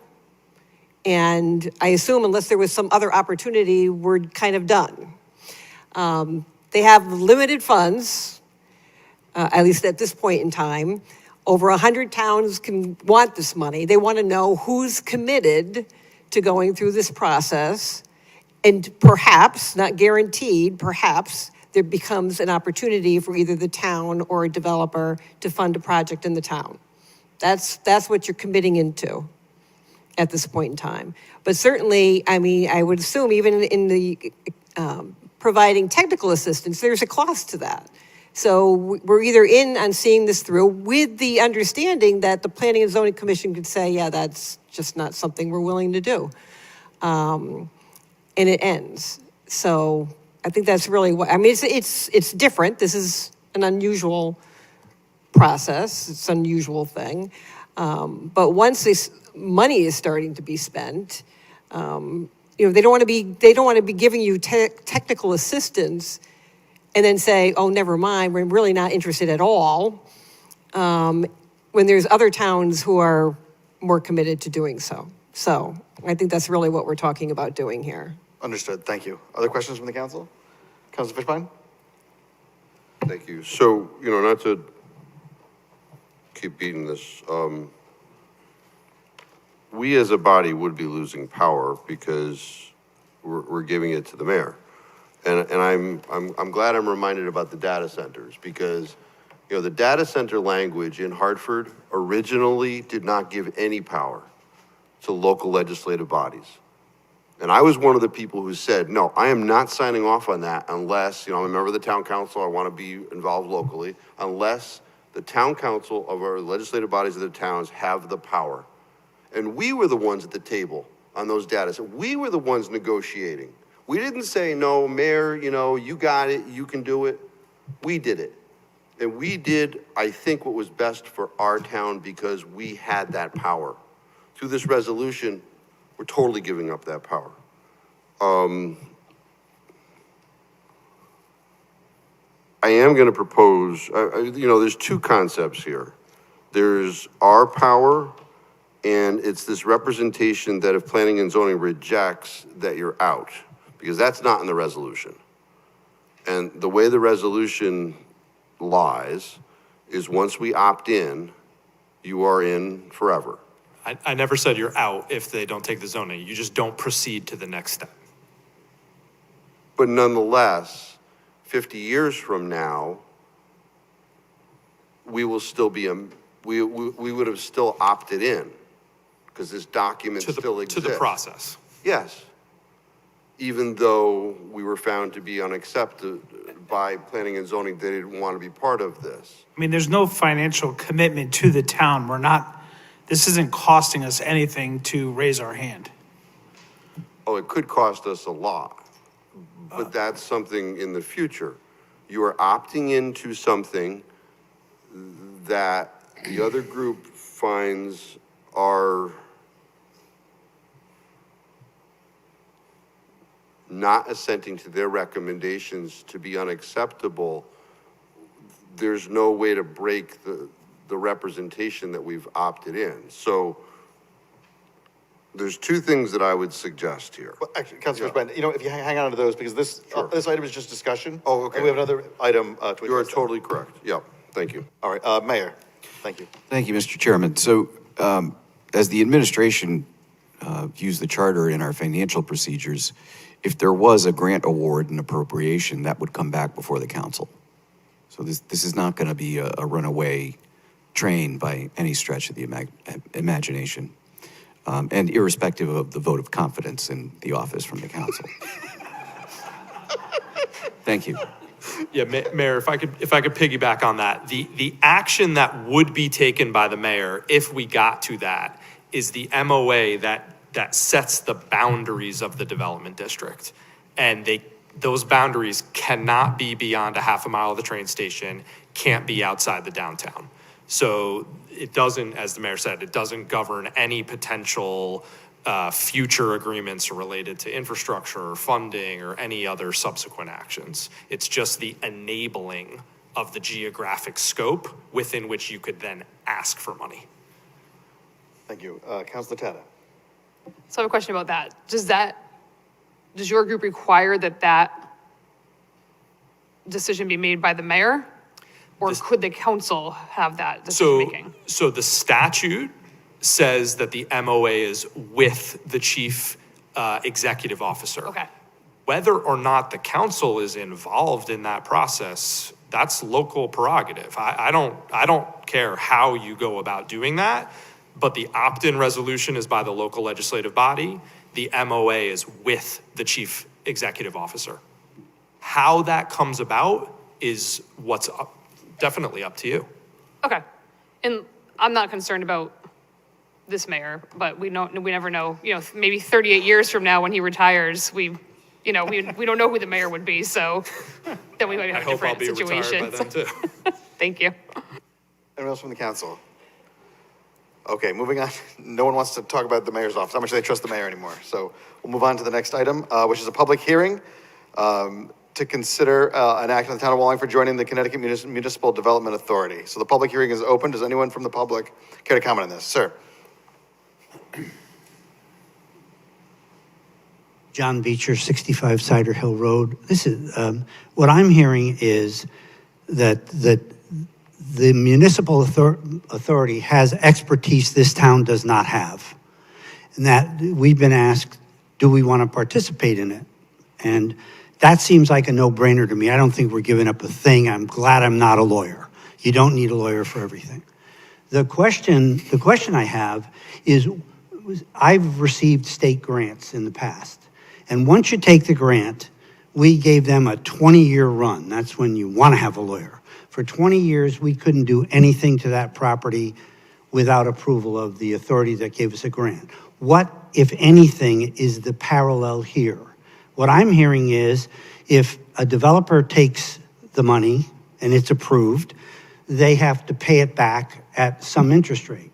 If the town takes the money, I assume it has to pay it back. It doesn't. Okay. Not necessarily. So is there a parallel where the town is giving up something to the state for getting money or getting the expertise that we don't already have and we'd have to hire otherwise? So it's absolutely possible that the municipality would have some skin in or something in exchange for grant funds or technical assistance being given to it. I can't speak to what that would be. It would be negotiated at the time but that'd be all known in advance. Yes. So really, this is an effort on the part of the state to allow towns to tap into expertise that towns don't have, And funding. right? Yes. I mean, you're going to have experts in Yes. zoning and Yep. other things and affordable housing that this town doesn't have. Correct? I can't speak to the detailed capacity of the town, but we well, will have a lot of that I capacity. too trust the mayor, but I don't think he has that expertise. So, okay, thank you. Thank you. Anyone else?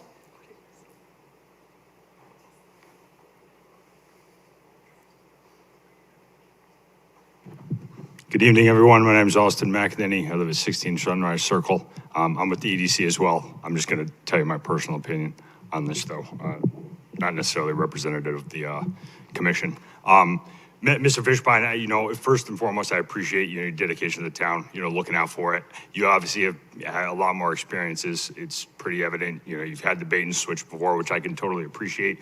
But sitting here listening to this conversation, I almost want to laugh out loud at it because it sounds like it's like we're opting in like 30 years from now, another town's going to be like, you hear these bozos, they opted into that thing. I mean, it sounds like the least level of commitment someone could ask for them to offer their time up. You know, like if I was him, I would want at least something, you know, before. I mean, if we got 160 something municipalities, $90 million, what'd you say, 27 opted in so far? So like 3 million per town. I mean, that money's probably gonna go quick. You know, if you divided it up equally right now, that's 3 million doesn't go very far. You know, so if this is the most minimal step we need to take to find out more information, it seems like a no-brainer to me. Thank you. Thank you very much. Anyone else on this topic?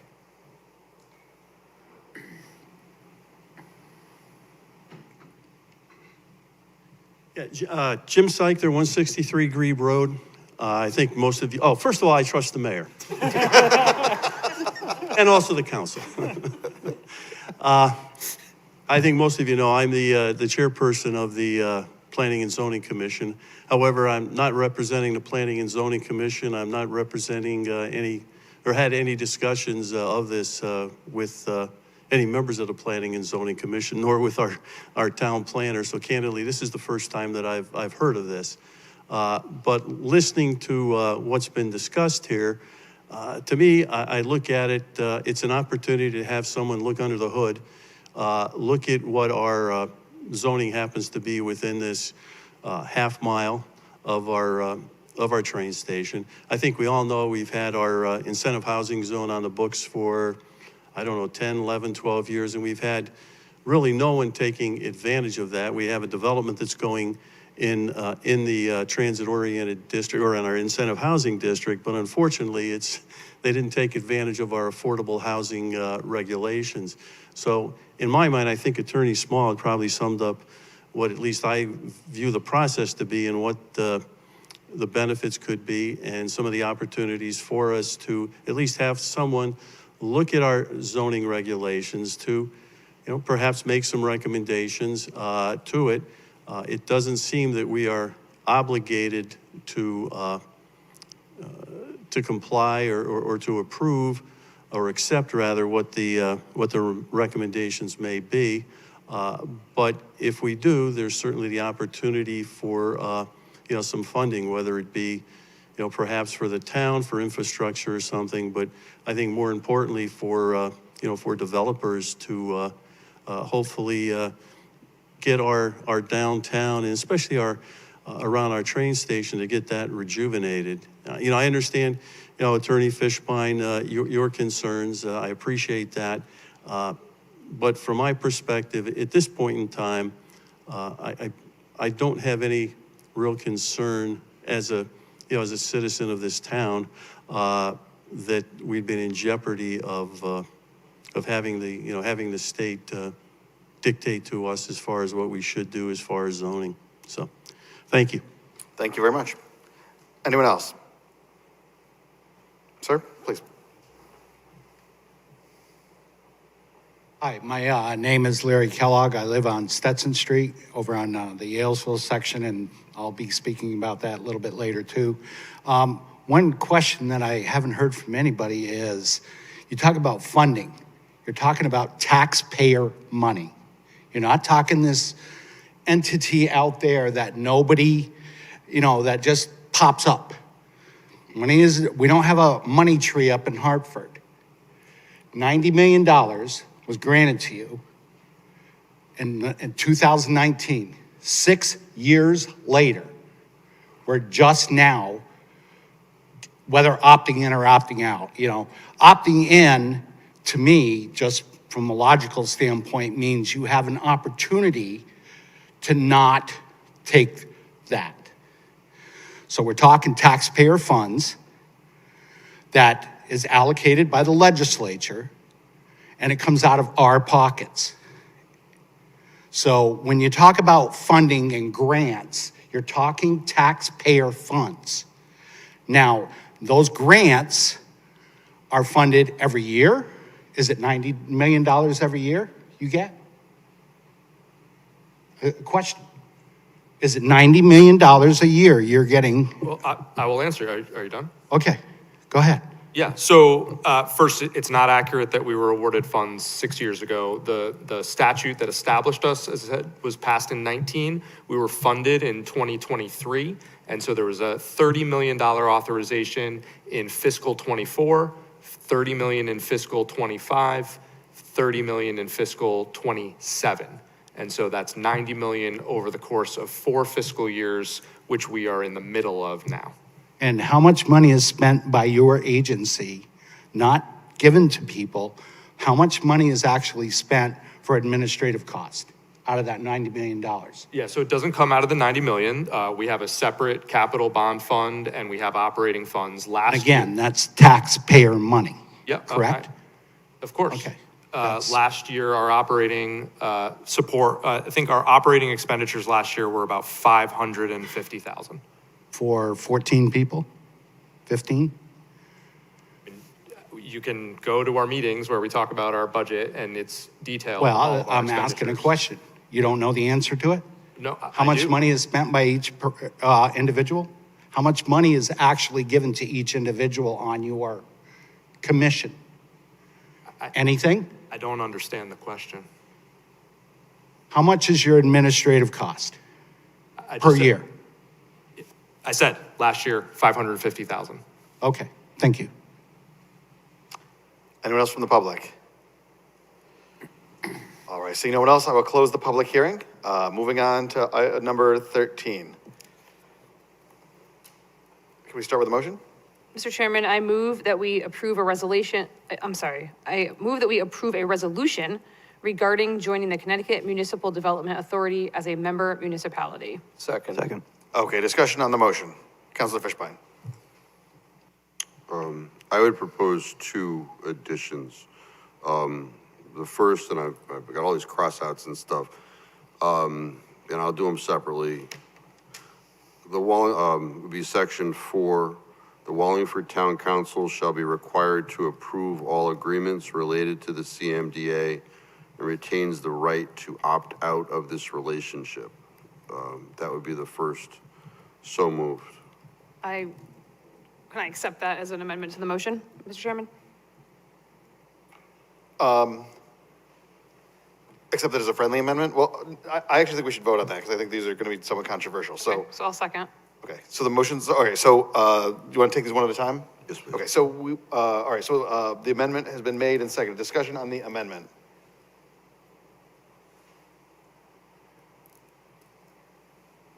All right, so let me just read it back to make sure I got this correct. So I have Wallingford Town Council shall be required to approve all agreements related to the CMDA. And retains the right to opt out of this relationship. And retains the right to opt out of this relationship. Question. Mr. Laffin. Weren't we told earlier that we have to approve funding anyway? Right? Like, We were. I mean, that's what we've been, Yeah, this is not a, I'm thinking before we even get to funding, there's been representations here tonight of an MOU, a memorandum of agreement, or MOU, it's a MOA. By signing the resolution without this addition, the mayor would solely be in charge of putting together the MOA and executing that without it coming back to us. All I'm asking for is that that MOA comes to us for review. Don't we do this with other entities and organizations like this, though, throughout the year, like with the different grants and the different community grants, and we authorize the mayor's office to, because otherwise, you're starting to, this is what happens. You can't get any sort of negotiation or administration done, because now it's a legislative meeting for 3 hours that only happens twice a month. The other times that we do that is with entities that we have an ongoing relationship, that we know what they're doing. So like the one I can think of is the daycare, the Wallingford Community Daycare. Sure. We authorize the executive branch to do all that stuff and to sign off on that, right? I can't think of one time, certainly data centers, we never did that, right? I mean, this is a fledgling operation. I think they're involved in one project. They're just getting their feet, you know, and I'm just asking for the same power that we normally have with regard to these kinds of relationships. That's it. I think the data centers was different. We maintained the relationship that was due to the council to manage through that process. It's due to the state statute. The state statute required us, not the executive branch. We could have given that power to the executive branch, but And we didn't do that, no. We didn't do that. No. So this is the same thing. All right, all set? Moving on to Mr. Testa. The issue with the data centers had to do with a financial agreement. I don't see anything in the charter and the responsibilities of the mayor versus the council that justifies this amendment. To put in here that the mayor enters into agreements on behalf of the town. If at some point there was a necessity to agree to a development district, for example, that's not something we do. So to imply that we're giving away authority to the executive branch is disingenuous. It sounds good, but it's ridiculous. It's ridiculous. Going on to I understand what you're trying to do, but it's not within the powers of the council, mayor, within the charter. None of what is in this resolution has to do with entering into a financial agreement. That's our authority. This has to do with administrative issues, which is the executive's authority. That's my understanding. So by amending this in this manner, you're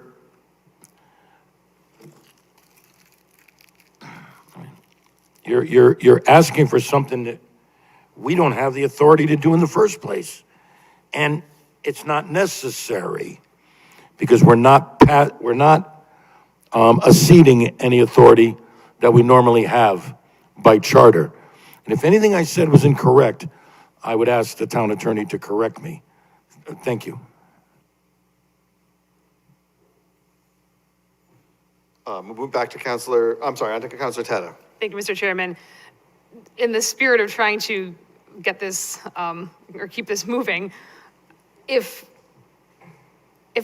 those who are in favor of this without the amendments, I don't think the amendments change it, but you may be picking up 2 or 3 more supporters by adding the amendments. I think maybe in the spirit of moving this forward, we accept the amendments, because I think at least the First Amendment, I think may convince 2 or 3 people to vote positively for this that may not without the amendments. Thank you, Mr. Chairman. Thank you. Councilor Carmody. I just had a technical question. I thought it was stated that the state statute requires that the CEO of the municipality enters into the MOA. It does, but it doesn't preclude you from, how that happens is local process, but the statute says the opt-in is by the legislative body, the MOU is executed by the chief executive. Okay, thank you. Any other questions on the amendment? Councilor Fishbein. I can't think of an instance where there's an item that is within our purview, which the state statute requires the legislative body to do the opt-in. We usually give the executive branch the power to negotiate, sign. I can't think of, other than, hiring and firing individuals in town hall, my experience has been that usually on things that are similar to this, we have the power and we're giving the authority to the executive branch. So, this would certainly make the resolution more favorable to me. I can certainly say that, because I think it retains the power that I believe we have. So, thank you. Other questions? All right, Madam Clerk, would you kindly call the roll on the amendment? Allenson? No. Carmody? No. Fishbein? Yes. Laffin? No. Regan? No. Reynolds? No. Tata? Yes. Testa? No. Marone? I vote yes, but the motion fails. Councilor Fishbein. Yeah, the second proposed addition was if the Planning and Zoning Commission rejects the recommended changes from the CMDA, this opt-in shall be null and void. So moved. Second.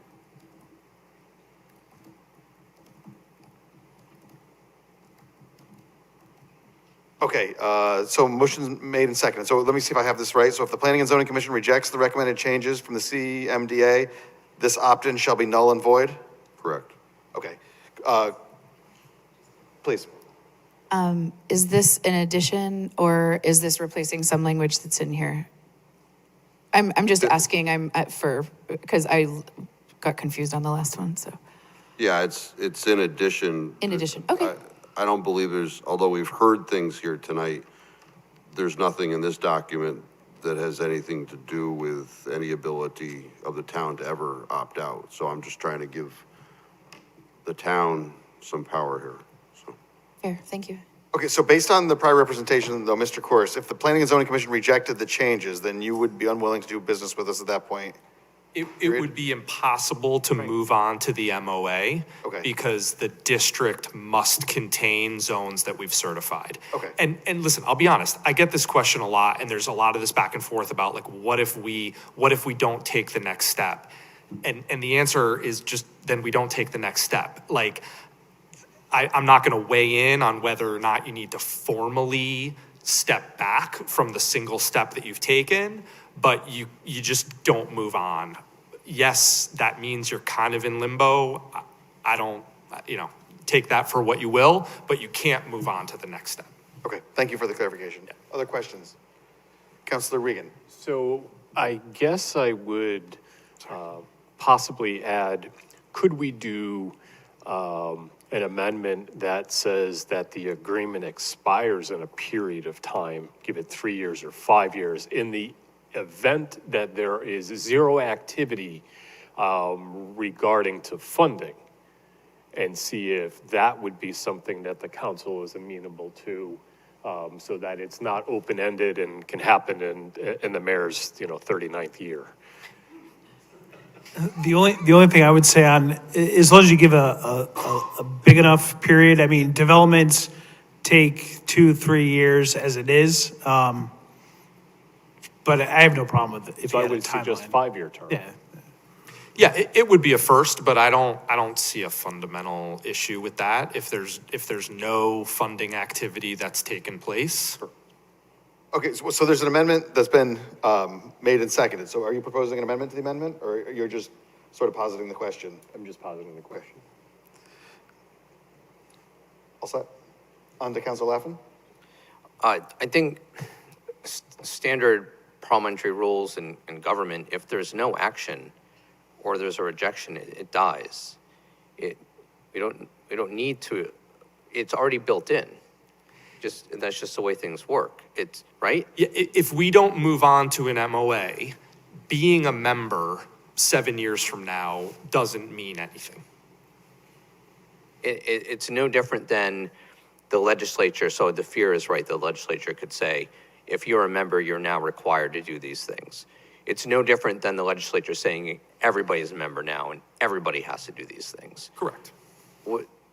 So they're going to pigeonhole a council that 38 years before voted to be part of something. I don't think that's, I don't understand. I understand why we're doing this, but if anything, I would guess that the legislature would find other ways to reward members who have opted in rather than ways to punish. People are going to be fighting over the money. We're not going to want to be trying to give it away to people. It's going to run out. This is an opportunity for the town to gain other funding that has otherwise already been taken from our citizens. Now we have an opportunity to get more of it.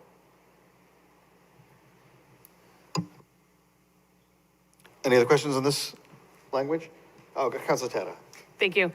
Maybe this is for the law department. And Councilor Morone, or Chairman Morone spoke of this a little bit before, but because this is a resolution, if something were to change in the statute and they say members of this group now must do X, Y, and Z, and then we don't like that, can't we just pass another resolution that says, whereas they changed the statute, we are no longer a part of that? Is that possible?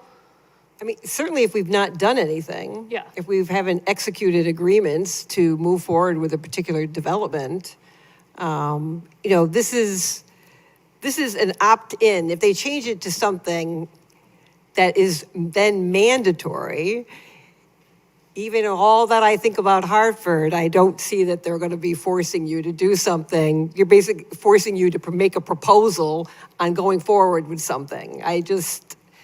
Even as crazy as I think they are, I don't see that happening. Okay, So. thank you. Thank you, Mr. Chairman. Any other questions on this one? If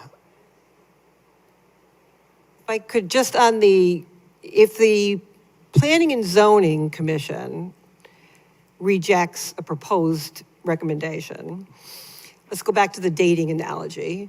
So basically, they don't want to go on a second date with you. You're not going to chase them. Okay, but if they wanted to say, well, hey, we didn't like your recommendation, but we really, if you changed your suit, then maybe I would go on a second date with you. Absolutely. You would then entertain them as long as we're still opting in. 100%. Okay, so it's a conversation. 100%. It's an evolving conversation potentially because things change in our downtown or near the transit district. And, I hate to see you write it so that if the commission says no to project A, they can't say, but there's a project B that we would be willing to talk about if we made some modifications. So that's just my thought. Councilor Fishbein.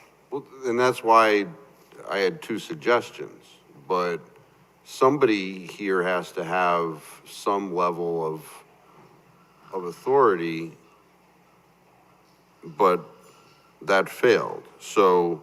But the authority, it really is in the Planning and Zoning Commission, if you think about it.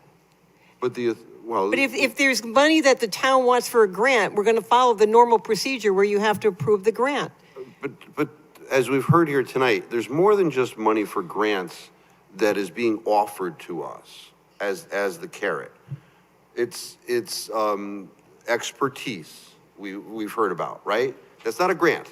That's an individual being able to look at things. That is something that's going to cost them money, but it's not a check to us. And we might find whatever their recommendations of their experts to be unacceptable. Let me be clear. I'm not going to come and make zoning recommendations to the town council to find out if you want to let me make those recommendations to the zoning commission. I understand. No, and that's why I was comfortable with the prior recommendation that I made, but that's done.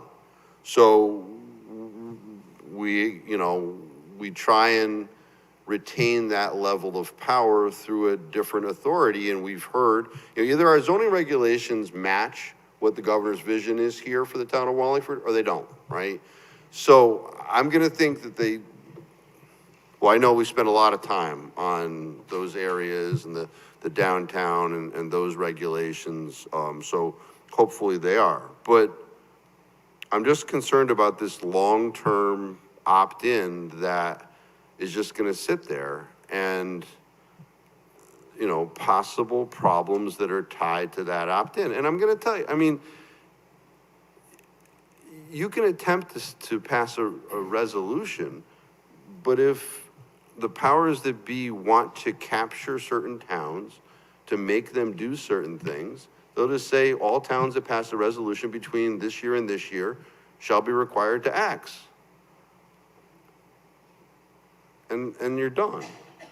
So I'm just looking to protect us here. Maybe my cynicism, my paranoia is overtaking, but I just want to look at, so Janice, your concern is that it's too draconian, that. What if it said that if the statute is changed from an opt-in to mandatory in any fashion, this terminates? Okay, but you can't even do that because if you're already in a deal, the deal will control. So that's the problem. And frankly, if they make something mandatory, it's going to be mandatory. They're probably not going to say only the people who opted in must do something must do it. They're going to say that all towns have to do it, which is pretty much what they want to do up there anyway. Well, that's what they did with fair rent. Well, they did fair rent incremental. When we talk about incremental, right? They started all towns with a population in excess of 75,000 have to have a fair rent commission, right? And that passed about 6 years ago. And then 4 years ago, they said all towns with a population in excess of 50,000 have to have a fair rent commission. And now we're down to 25,000. Okay, but if they're going to make it mandatory, they're going to make it mandatory. You know, I mean, I'm less worried about the governor than your group, frankly. Understood, but that's. So, but if it's going to become mandatory, it will be, and it won't be in this format. It's going to be in something bigger. It's going to be, they'll take all your rights to have local zoning laws away. I mean, that's where they're going to make a change. They're going to dictate zoning. That's not this group, that's Hartford. We presently have those. I mean, we're going to special session at the end of October to fight about those things. I understand that. I view this, I mean, maybe I shouldn't go down this path, but I view this as a very clear alternative to top-down mandates from the state. This is a set of tools that the state is lending or granting to municipalities who want it so that they can decide what the right future is for themselves and that they can achieve it. And as I've heard multiple times here tonight, you've been planning for the kind of development that we're talking about, but it's not happening. We want to figure out why and bring the tool to bear so that it does finally. That's like the opposite of a mandate and the top-down approach. Janice, would you be more comfortable if planning and zoning had the opt-out? If they reject the Well, zoning? they have the opt-out by saying no. No, they aren't opting out. This body is opting in. I know, but they're basically, the effect of them saying no is nothing happens. It stops there. They can say no. Well, I've made the They have the most power. All right, anyone else on the amendment? Madam Clerk, would you kindly call the roll?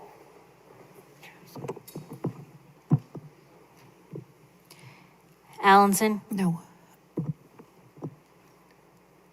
Carmody? No. Fishbein? Yes, yes, yes. Laffin? No. Regan? No. Reynolds? No. Tata? Yes. Testa? No, no, no. Marone. I vote no and the motion fails. All right, now on to the discussion on the resolution. So the initial motion The still initial stands. motion, correct. The initial unamended motion. All right, anyone from the public on the motion on the resolution? Seeing none, Madam Clerk, would you kindly call the roll? Allenson. Yes. Carmody. Yes. Fishbein. No. Laffin. Yes. Regan. Yes. Reynolds. Yes. Tata. Yes. Testa. Yes. Marone. I vote yes and the motion passes. Thank you very much. Thank you all. Looking forward to working together. Do you though, really?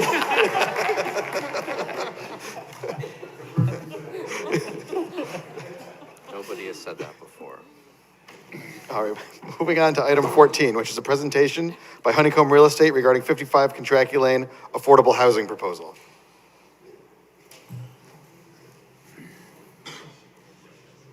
While these guys are getting it set up, I'll just give my introduction and then I'll let them sit up here since they need all the chairs. We're pleased to introduce Honeycomb Real Estate Partners and their development team who are proposing a new affordable housing community at 55 Contracty Lane. This project will create 66 high-quality residential units, all of which will be 100% non-market rate, helping us meet both local housing needs and state affordable housing goals. Honeycomb Real Estate Partners is an experienced developer with a strong track record of building and managing affordable housing communities across Connecticut. Their focus is on long-term partnerships with municipalities, ensuring that each development is thoughtfully designed, financially sustainable, and an asset to the community. As part of this proposal, Honeycomb will offer multiple options on a tax fixing or pilot agreement. This will not only support the financial feasibility of the 55 Contracty Lane project, but it will also serve as a model framework for future affordable housing developments in Wallingford, ensuring a fair, consistent, and transparent process for developers and the town alike. And we're not voting tonight on anything. This is just a presentation.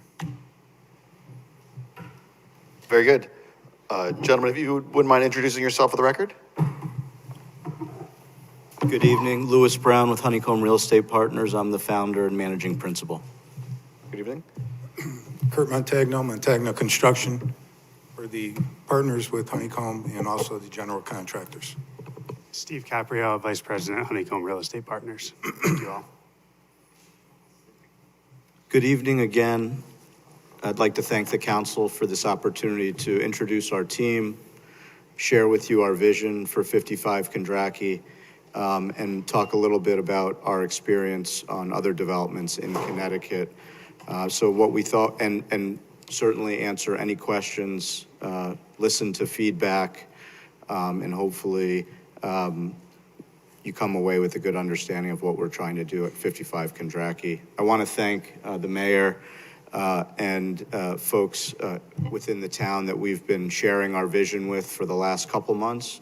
It's been a collaborative process, very informative, and I think useful to helping to shape what we're trying to do in terms of providing 66 100% affordable apartments at 55 Contracty Lane.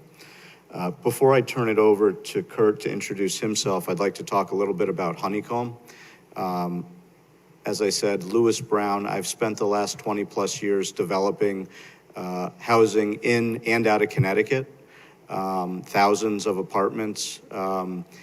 And before that, though, and relevant maybe to some of the discussion I heard earlier, and maybe to tonight as well, I was assistant corporation counsel for the city of Boston during the big dig days in the 2000s, early 2000s. So I sat on, for lack of a better expression, your side of the table. I was responsible during the big dig days of entertaining everything related to public improvements. I was the lawyer for the Public Improvement Commission, the Public Works Department, Boston Transportation. So anything real estate or construction related, I worked very closely with then Mayor Menino and my corp counsel, who was also his chief of staff, Marita Hopkins. So I'm quite familiar with public process and the engagement and lively discussions that comes with it.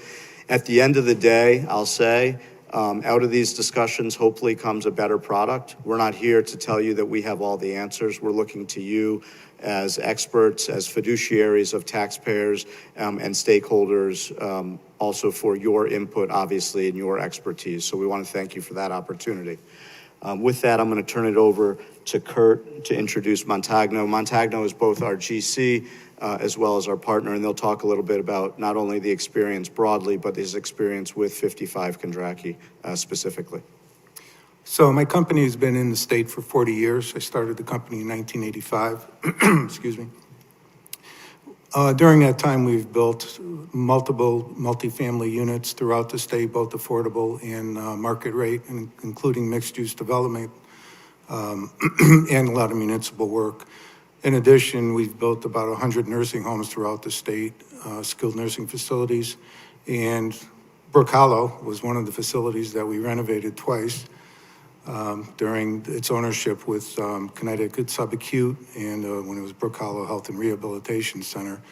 In addition, we've done numerous assisted livings throughout the state, in addition to, like I said, various municipal projects, libraries, schools. We've done schools in Wallingford also in the past. So as part of this project, this is important to us and to me because I spent a lot of time at Brook Hollow during those days when we did the work. And to see it where it is now and to turn it into something that would be beneficial to the town and beneficial to the population is something that we really look forward to doing. Before we jump into 55 specifically, I wanted to highlight two recent developments that Honeycomb has and is about to complete, actually three. Just to highlight some of our recent experience, I think is relevant here. And I'm sorry for kind of looking over here. This is where my monitor is, and I know you're looking behind me. So the first, and you may be familiar with it, is the Camelot in West Hartford. It was a 52-key hotel on the corner of, if you're familiar with West Hartford, Trout Brook and Farmington Avenue, which is essentially, to use real estate parlance, Main and Main. COVID, a number of factors contributed to the downfall of what was called the West Hartford Inn. One was a fancy hotel called the Delamar was built across the street. COVID came and then totally knocked the wind out of the building. And really it became a place of last resort, but in the middle of a very vibrant town center, attracting folks that didn't always have the best interests of the town in mind. In 2022, Honeycomb got the building under contract. We had a lot of different ideas, but what made the most sense was converting the hotel, the 52 keys, to 24 apartments, 100% affordable, 21 bedrooms and 4 two-bedrooms. And then, if you are familiar, there was a restaurant that had been shuttered for 3 years, and we scraped the restaurant and built 20 new apartments on the new addition. So a total of 44 apartments, 100% affordable, incomes ranging from 80% of area median income for Hartford County to below 30% of area median income. We've committed in that development to 40 years of affordability, similar to what we're committing to for 55 Kondraki. And it's important to note that the program that we work within, the rent's different from a market rate, and I may be saying things that you all know, but I think it's important to emphasize. The rents in these developments are statutorily prescribed. They change annually, but they change very little up or down. They're based on a formula that takes into account a resident's income and that resident only being able to not be cost burdened, contribute 30% of that income towards their housing costs. And what that translates to from a capital stack and a financial viability standpoint is when your income is capped, but your expenses are just as any other property would have to pay, whether that's insurance, which is a hot button issue, as you all know today, in terms of escalating insurance costs, other maintenance costs, anything that you can think of in the operating expenses, and real estate taxes, something's got to give. And in these cases, what gives in order to be able to build, turn what was a really rundown hotel into beautiful new housing, 44 apartments with amenity space, is two things. One, contribution in the form of soft sources from the state, be it CHFA, DOH, DECD, is way the capital stack typically looks. Private investment from an institutional investor, typically a bank. And the other thing is some sort of stability or agreement with the local municipality on real estate taxes. Investors and lenders need to know, because that's such a big item in operating expenses, that there's certainty. So in the town of West Hartford, we entered into a long-term tax fixing agreement. We're completing, and if Steve could, and I just want to go, the naming convention on the Camelot, that actually, when we look back historically, and this kind of goes to wanting to fit into the fabric of the communities that we work in, that was not called the West Hartford Inn when it was built in 1965 during the Kennedy era. That was the Camelot. So the original name of that hotel in 1965 was Camelot. This was an homage to that period and to that naming. The second I wanted to share with you tonight is called the Monarch. It is in New Haven, Connecticut, on the corner of Derby and El Grasso. Similar, the naming convention there was, it was the oldest linen cleaning business in the city of New Haven. Family, generationally family owned. It was a brownfield site that we cleaned up and built. Will be complete next month, 64 apartments. Same thing, 80% area median income and below. In the city of New Haven, we entered into a long-term tax fixing agreement for some of the same reasons that I just mentioned. I want to note that of the 44 apartments that we completed in May in West Hartford, leased up 100% in 30 days. That underscores the demand for what we all know we're going through right now, which is a housing crisis, an affordable housing crisis. We're completing New Haven next month. We have 64 apartments. We've received 3 times the number of applications, many of which we have paid deposits on, and we just started soft leasing last week. And then if you would, please, the last development is a development that we're doing in Enfield, Connecticut, on the Connecticut River, across from the Bigelow Commons. And the reason I share this with you is because this also received a long-term tax fixing agreement, though it is a market rate development with only 20% of the units set aside as workforce. I bring that up to say right now we're as developers, we have been and we continue to be in a precarious environment. It is very difficult with the rising construction costs, concern about tariffs, interest rates that have not abated now for several years, to get deals to pencil out. And I'm not going to weigh in on the earlier discussion, but it is incredibly important it goes without saying, in order to get developments to work, we need as many resources, as many arrows in the quiver as we possibly can in order to get things built. Without those, we would not be able to build in the state of Connecticut, for that matter, in this country. There is too many headwinds, and so the relief comes in some of what we'll talk about tonight and some of what our presentation will be about.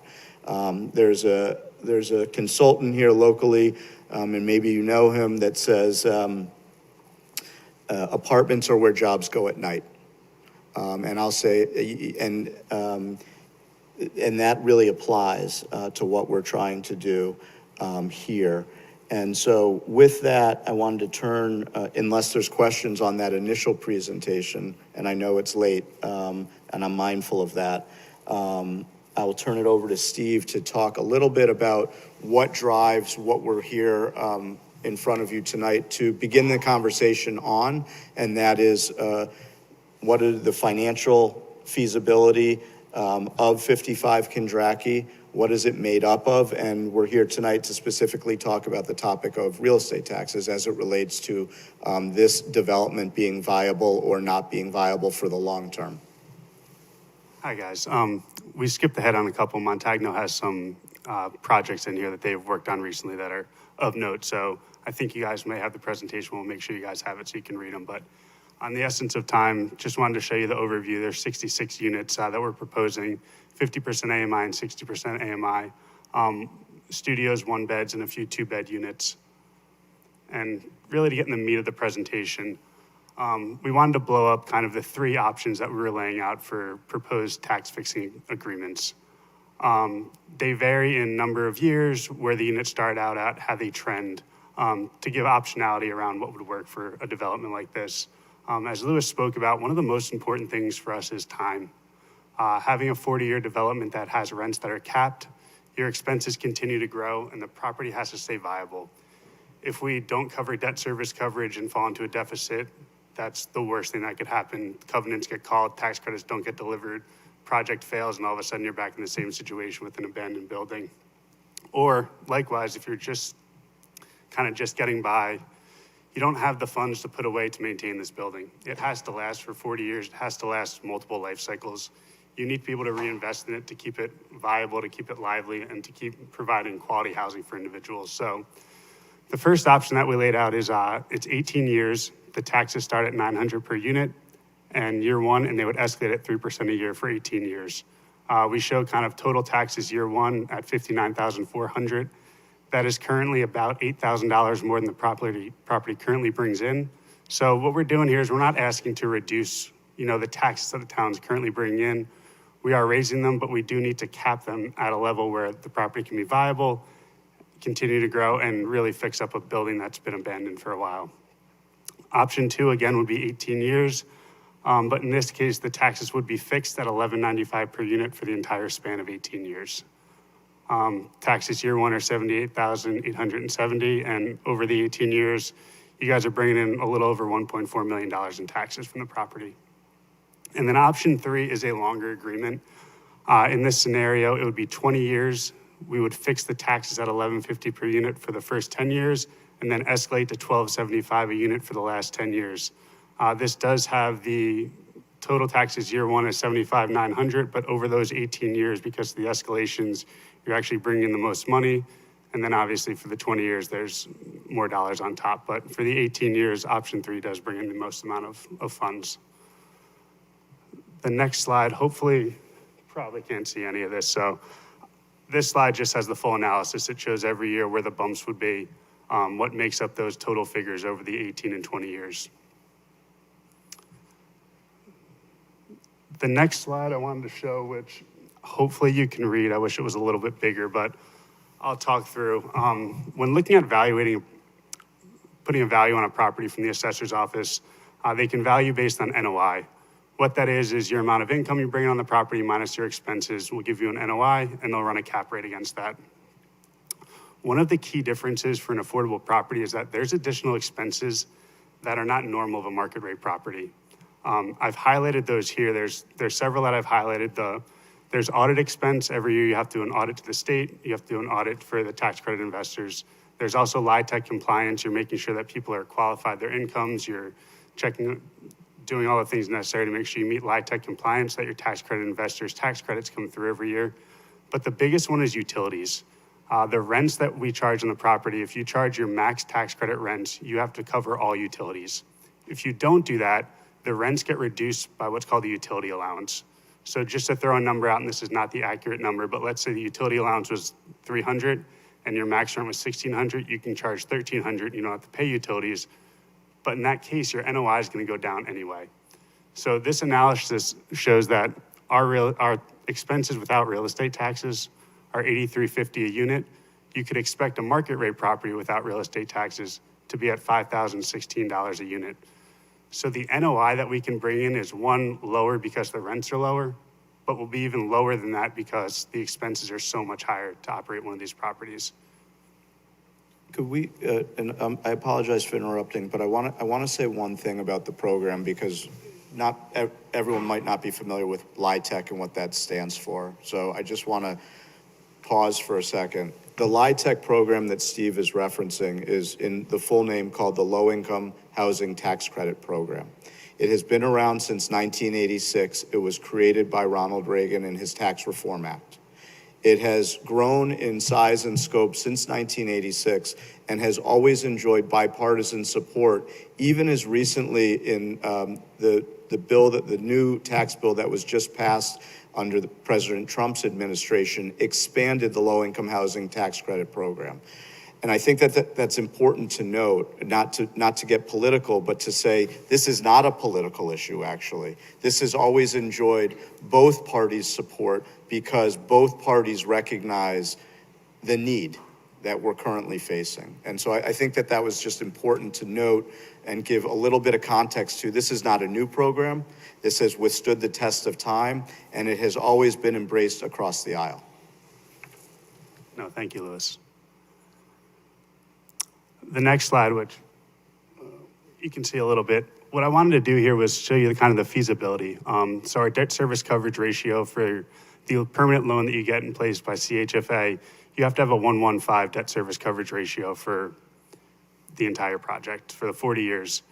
What I showed here was with the tax agreement, we actually stay, the lowest we ever hit is 1.23.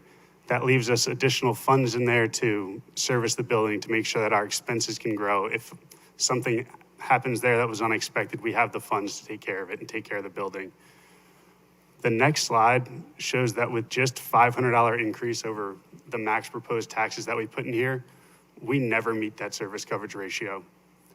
We also show it trending down. So not only do you not pick up income over time, this development continually has less and less cash flow and is in the negative. So it really is paper-thin margins that you're working with on these deals, and why it's so important for communities in the state to work together to really reach a viable solution for the housing crisis that we have.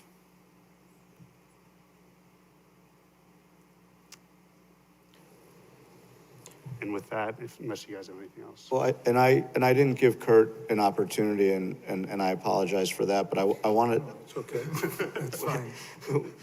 We're a team on another development in Montville that we're closing on next month, 56 apartments. But I think it's important, one, to know, and what Kurt said, he's been in business for 40 years, 40 plus years in the state, with an impeccable track record. Honeycomb, I've been doing business, as I said, for more than 20 years. We're local. We are always a phone call away. We care about the communities that we work in. We're not out-of-state developers coming in and leaving at the end of the day and flying off to somewhere else. But the other thing I think that's important to note, and why we came together on this with Montagno, is sometimes you find that a developer and a general contractor aren't necessarily aligned. We came together to form a partnership which builds what we think is total alignment. We both have skin in the game, and we're both dedicated to realizing the vision here and turning what we currently see at 55 Kendracky into something super positive for the community, and hopefully fulfilling a community need in turning it into something very similar to some of the other developments that both we at Honeycomb and that Kurt and his team have done throughout the state. So we appreciate your time tonight, and if there's questions, feedback, comments, we're here to stay as late as you want to answer any and all of those. So the council hasn't seen a copy of the presentation, so if you could just see that the clerk gets a copy electronically. Absolutely. And then, she'll distribute it. Thank you. Sure. Questions? Councilor Fishbein. Thank you, Mr. Chairman. So we've heard that, we want seniors to be able to stay in our community. We want, young people that graduate from our schools. We got some great colleges around us, Quinnipiac, Yale, Southern, they're right there. We want them to be able to stay in the town, right? So would you consider, as part of a quid pro quo sort of situation, that you restrict rentals to individuals that have lived in the town for at least 10 years? So I want to answer that question in a forthright manner, but I'm also mindful of fair housing laws. And so you need to be really careful when you start restricting who you rent to and making sure you don't run afoul of fair housing laws. So I've been asked that question before. We've been asked that question before. It's basically what you're asked for is a local preference. And what I would say to you is what we create is what we call a resident selection plan that the state has to approve. And it needs to be compliant with fair housing. And to the extent that we can do something that is at all related or what you're asking about, we would be open to a discussion. But at the end of the day, we would not be able to do anything that runs afoul of fair housing. No, and I wouldn't want you to, but my concern is, we keep on hearing about the need. And if we're not addressing the need, then we're not really caring about the need. I understand that the representation is that you're in a business that you chose to go into, that you need breaks in order to survive financially. But my concern is that if we give those breaks, I've got seniors who contact me all the time. I've lived in hell, I'm a senior now, right? So, I've lived in this town for 55 years. I've paid taxes. My taxes went up like 20% this year, 23% to be accurate. I'd like a tax freeze, and I've paid all of these taxes. So now, you're new coming to town, looking to fill a need, and I'm just looking to, I don't want to see the place full, and then none of those people have ever lived in this town, and those seniors and those young people are not being housed and not being able to, so then it's like, why do we even do this? So, that's something that I'd like to be part of the discussions. Sure. Because certainly, you're asking us essentially for a benefit, and it's a long-term benefit. And it'd take a lot to get me there. I had another question. What is the status of, who owns the property now? It's privately owned. So have you purchased the property? We're under contract to purchase the property, yes. Okay, so you engaged in that activity without having an agreement. So that was a financial decision that was already made. So I guess it begs the question, if we say no, we're going to treat everybody equally, is the project still going to happen? I'll say this is an important part of the whether it's us or anyone else coming in to do this, of this type of development being viable or not viable. Okay, but you've already made that decision, right? Well, we're under contract to purchase the property, yes. Is the contract contingent upon getting a deal with the town on taxes?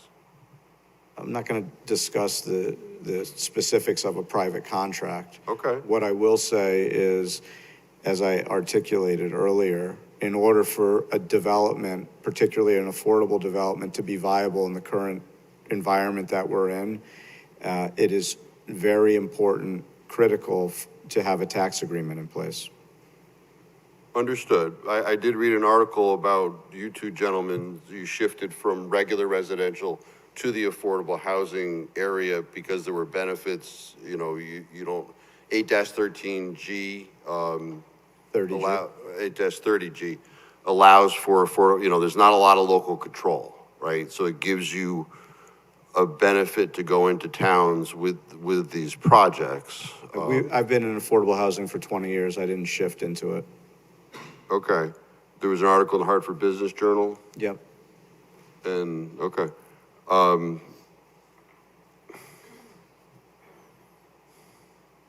There was another developer that you may be referencing that was... There's a picture of the two of you guys.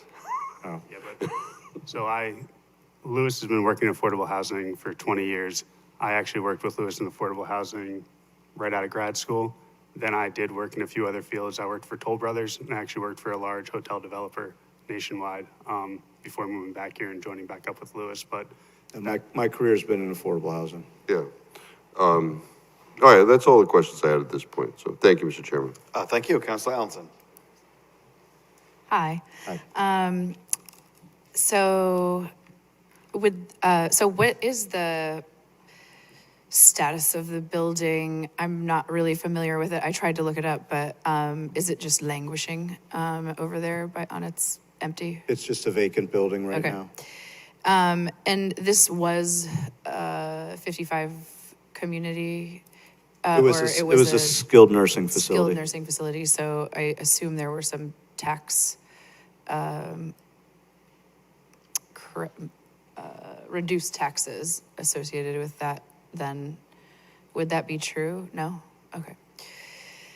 And So, we're increasing the current taxes that are paid in what we're asking for. well, here, because it'll be not defunct essentially, so I definitely like the idea of that.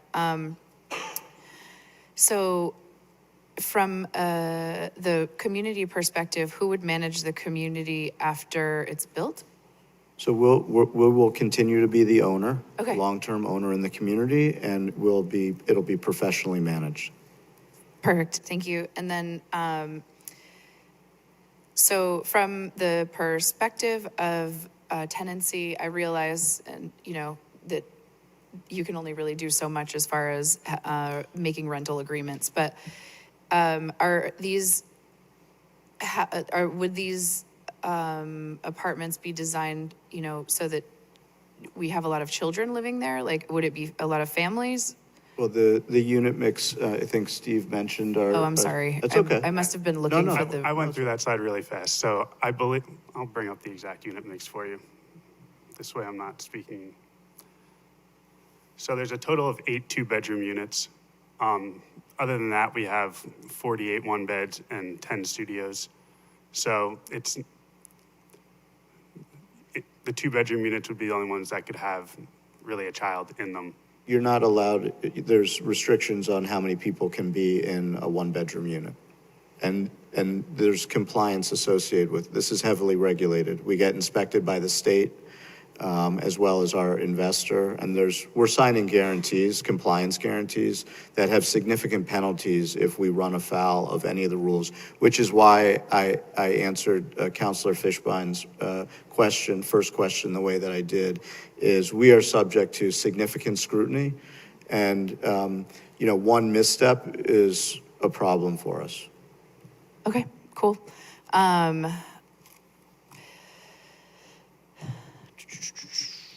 That actually answers everything for me. I think, it's not often that people, endeavor to take on a project like this and find a new purpose. So, I appreciate you guys considering this project, and we will talk soon. Thank you. Thank you. Thank you. Thank you, Councilor Tata. Thank you, Mr. Chairman.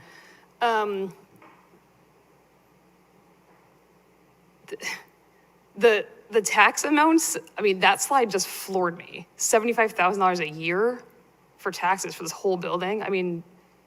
That's like free, basically. That's nothing. My taxes on my house are $12,000 a year when 2 people live there. I think that's atrocious. We just raised taxes about 16% on the residential side. And about 13% of that was because of revaluation, because our residential side went high. It wasn't because of outrageous spending. 3% was spending, and 13% was because of the reval. And if we're going to keep giving tax breaks, it just makes someone else pay higher taxes. I'm not against the project. I am against the tax abatement, and I understand that you obviously need that to go through with your project, so I'm not faulting you for that. But these are going to be 60-plus units that use town services, that are going to be using our schools for some of them, at about $20,000 a student. Our police, our fire, they're going to be using town services, and now we're asking all the other taxpayers in town to subsidize this, basically so that you can collect rents. And that's through no fault of your own, but that's what we're doing with this tax abatement. And we just said during the last budget season that we would do everything we could to improve our commercial side. And I'm kind of surprised that the EDC brought this forward, because this is clearly going to negatively affect the residential tax rate, because we're increasing the need for services and we're not getting much payment in return for that. So I'm okay with the project as a whole. Looks like you do wonderful work, obviously, based on the pictures in your other projects. But I would absolutely not be okay with the tax abatement. Thank you, Mr. Chairman. Thank you. Anyone else in this? Anyone else for questions? Councilor Reynolds. So forgive me when I came in at the beginning a little late. How long, so the arrangement for this to be affordable would be in place for? 40 years. 40 years. 4D. 40, that's Yeah, what I'm saying, okay, 40, yeah. sorry. Oh, okay. 4D Got with it. a D at the end. And the three options, the third option was like 10 years one value, 10 years another value. But in all of these options, and I think I have the best side amongst us, I'm pretty sure that you would still come in at halfway through that 40-year period in any of these scenarios in terms of the abatement. And to be sympathetic to Councilor Tata's statement about the increase, I agree, but I do think that if these are studio and one-bedroom units, this is more going to be creating housing for people that probably won't have kids in our schools, or, and to your point about how many people you can have in the apartments. So I don't know what kind of burden it would be. My understanding was that this was approved for 70-plus units prior, and I'm assuming that all the traffic and all of that stuff was considered in that element of it, because the one thing that I did have a concern about, regardless of 70 or 60, was the number of cars that are going to kind of come in to that area and the overall bottleneck. But that's, I guess, not for here.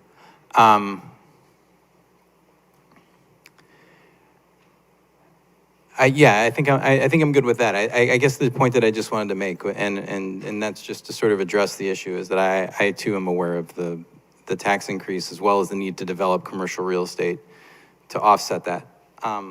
But at the same time, I don't think that a situation like this would be as burdensome on resources with respect to schools and things like that. Emergency services and other things are another discussion, but thank you. Thank you. Anyone else on this topic?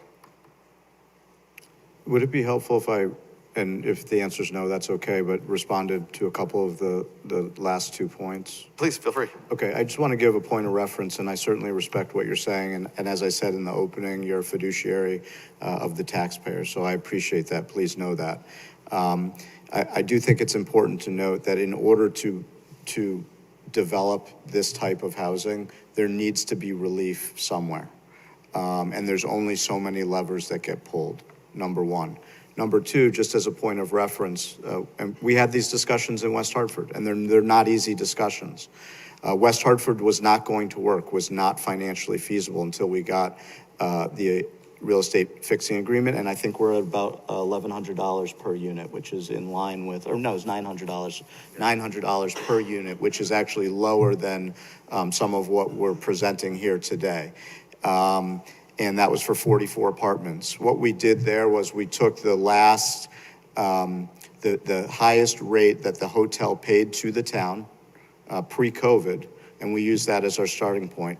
Similar to the methodology that we're employing here, which is to say, and yes, I appreciate you're saying it's laughable, but currently the town is collecting $51,000 a year on this property. And we're starting at 59 and then in some cases higher and working our way up. So we're not taking it off the tax rolls. We are increasing what the town currently receives. And that was a methodology that was acceptable for an affordable deal in West Hartford. In New Haven, the Monarch, we received $450 a unit for a long-term tax deal. And again, every town is different, every situation is different, every local budget is different.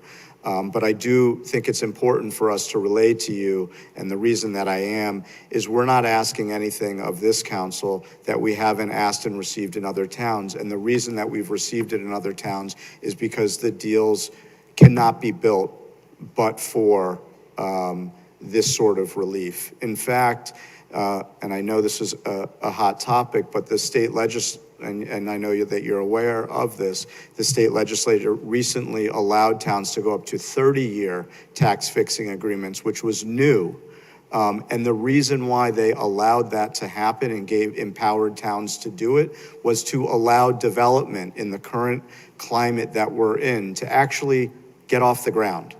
Connecticut, for the first time, I was born and raised in Connecticut. So for 52 years, this is the first moment in time that I can remember people there's net positive growth, people moving into the state. And the only way that people are able to move into the state and find jobs in the state is if they have a place to live. In West Hartford, we found organically young people moved in, young professionals, as well as seniors. That is largely what the makeup of the Camelot is, 44 apartments. And so we think that what we're proposing is essential housing.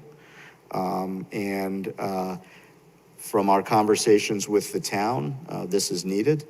Looking at the town's affordable housing plan, it speaks for itself. I think you're at about 5% of the 10% goal. We're proposing 66 apartments that will help you inch towards that goal. It is a goal.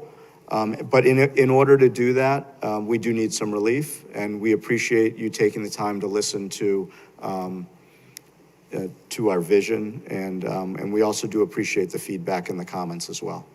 And if I could just add one more thing, and I, Vice Chairman Tata, definitely appreciate the comment and the laughable nature. I think it's important to look at it. I understand the home valuation when you look at, my home versus the commercial property. These properties in general, without the tax fixing agreement, are valued in a different manner based on your net operating income. So although this might look laughable, if you look at the actual net operating income and what the taxes would be if you said these are going to be full boat taxes, you might still laugh.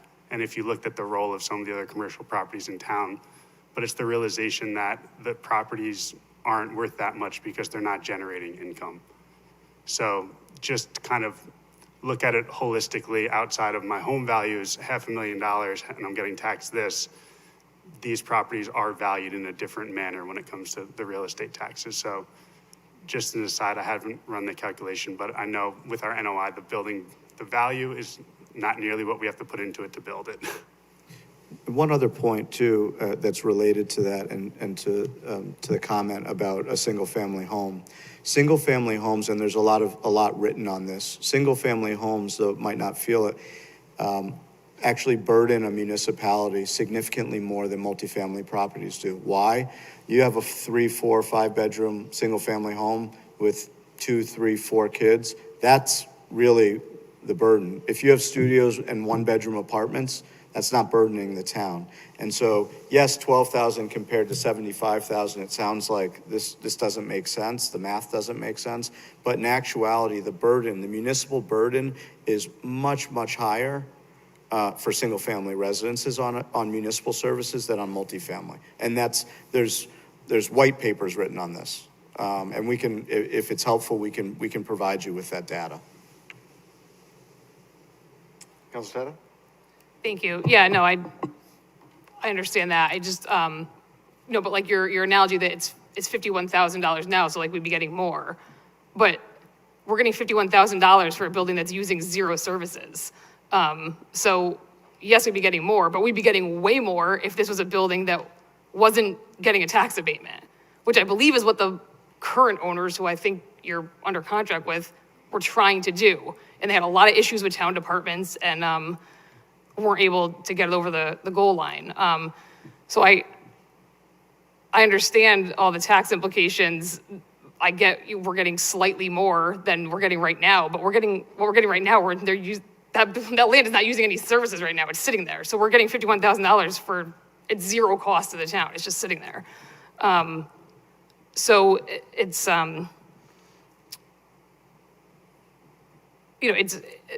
this is purely hypothetical, but I mean, you're a for-profit business, right? Like you're making money on this, obviously, or you wouldn't be here doing this. So it's a matter of, we're choosing, if we went forward with this, we're choosing to give you a tax break, which then puts that tax burden on the rest of the taxpayers in town so that you can make money. which is fine if the town decides that the need for this is what we want to do. You know, I'm not sure that, you know, we're not there yet that we're deciding that, but if that's the choice we make, I think we just all need to understand, you know, whatever tax break we give to anybody, whether it's you, somebody else, a business, anybody, whatever tax break we give to somebody, somebody else is paying for that. And we just had a massive tax increase this year. And so this is just not, the whole thing is just not sitting well with me that we're looking at giving away a lot of taxes. Thank you. All right, anyone else on this? Councilor Testa. Excuse me. Thank you. I would simply say that the only reason we could entertain this is if we as a council and as a community acknowledged a need for affordable housing, and this is a way to get there. We've talked about the need for senior housing for young people, so they stay in the community. Well, this is how you do that. So you can't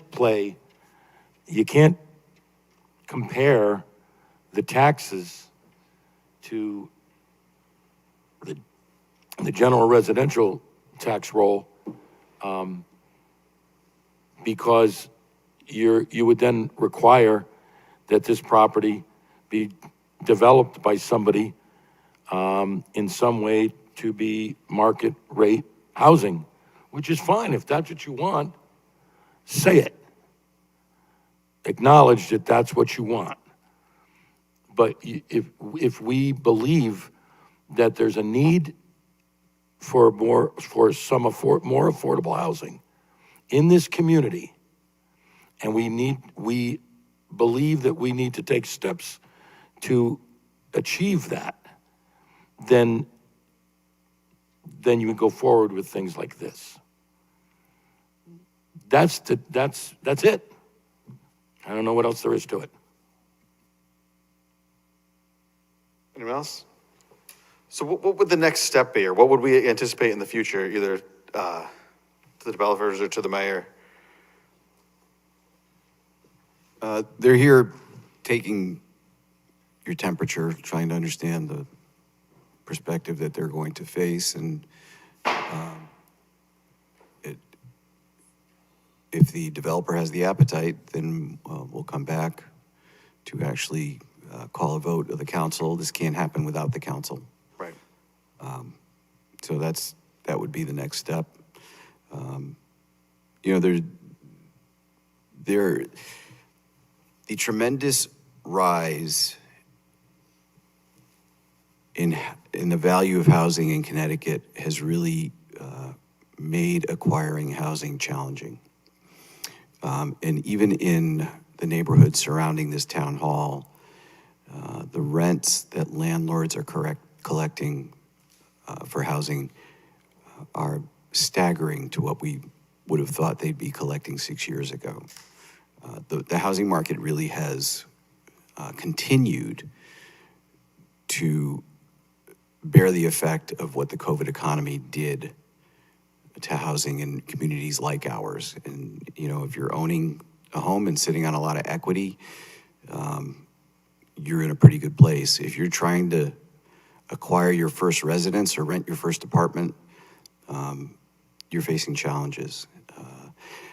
The bill that's going to be discussed by the legislature in the coming special session, the one that was vetoed by the governor, one of the parts of the bill that I liked was that it gave a community like ours credit for making efforts to encourage affordable housing development. As it stands, under Connecticut General Statutes 8-30G, the developer comes before the Planning and Zoning Commission, really placing the burden on the commission to come up with reasons why or how to reject an affordable housing proposal. And what we've seen in recent proposals is that we're getting these 830G proposals with 20% or 30% affordable housing in these neighborhoods in our community where they're suboptimal for a whole variety of reasons. This is an opportunity to get us closer to our 10%. And if we can ever achieve that 10%, or if we can experience a housing bill that gives us credit for making efforts, then we can be more selective about where we allow affordable housing to be developed. So, and I will tell you that the current owner of this property, 55 Kendracky Drive, they were exploring financing for affordable housing development. And I was approached by one of their financing consultants to understand whether or not we would be participating in a tax fixing agreement. And of course, my answer was, that is up to the town council. Thank you, Mr. Chairman. Thank you. Anyone else on this topic? Councilor Allenson. So I think situationally, we all know people.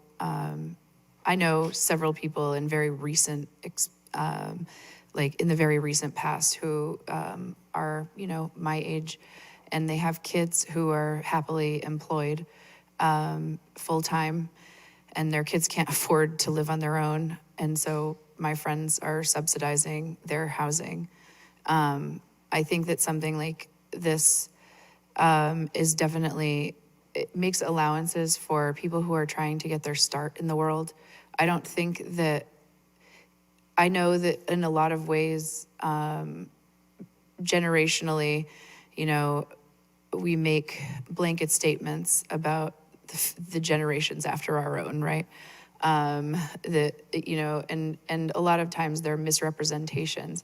I think that a lot of times people in the younger millennial or Gen Z category, or Gen Z categories get labeled as like complain a lot and whatever and lazy. But I think that really what it is that they're not being afforded some similar opportunities that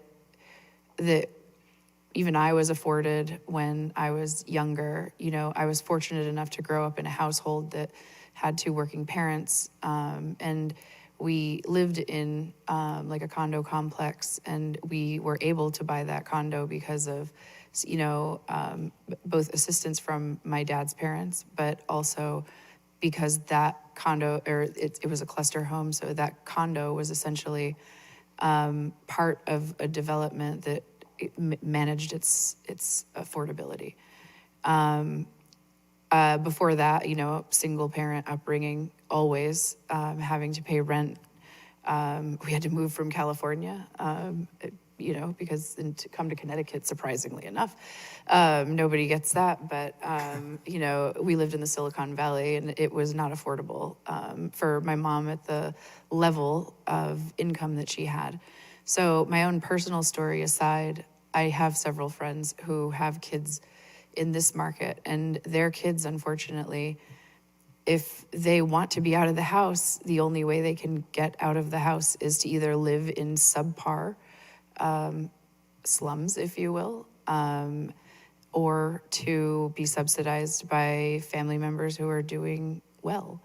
And I think that this affords us some opportunities. I certainly am interested in hearing more. I don't, want to try to weigh my opinion as far as, planning and zoning is concerned. It's a separate commission. But I do think that overall, nobody goes into this trying to do bad things. This isn't a nefarious plan. I think that this offers some opportunities for some people who are on fixed or low incomes to live in a community and thrive, giving them maybe some space within their budget to afford to live. So, I appreciate you coming before us. I certainly will follow along with the rest of what you guys are looking at doing. And that's really it. Thank you. May I just react to that quickly? Because I think Councilor Allenson, and at the risk of being verbose, which I am prone to being, just ask Steve. I think what you just said and what you just did reframed the conversation in a way and articulated it in a way certainly better than I have. But it brings to mind two things, and reacting to this conversation about just dollars. There needs to be a recognition that this isn't just about dollars. This is about providing something that's mutually beneficial to the community. And I think that that's just the way that you just reframed it.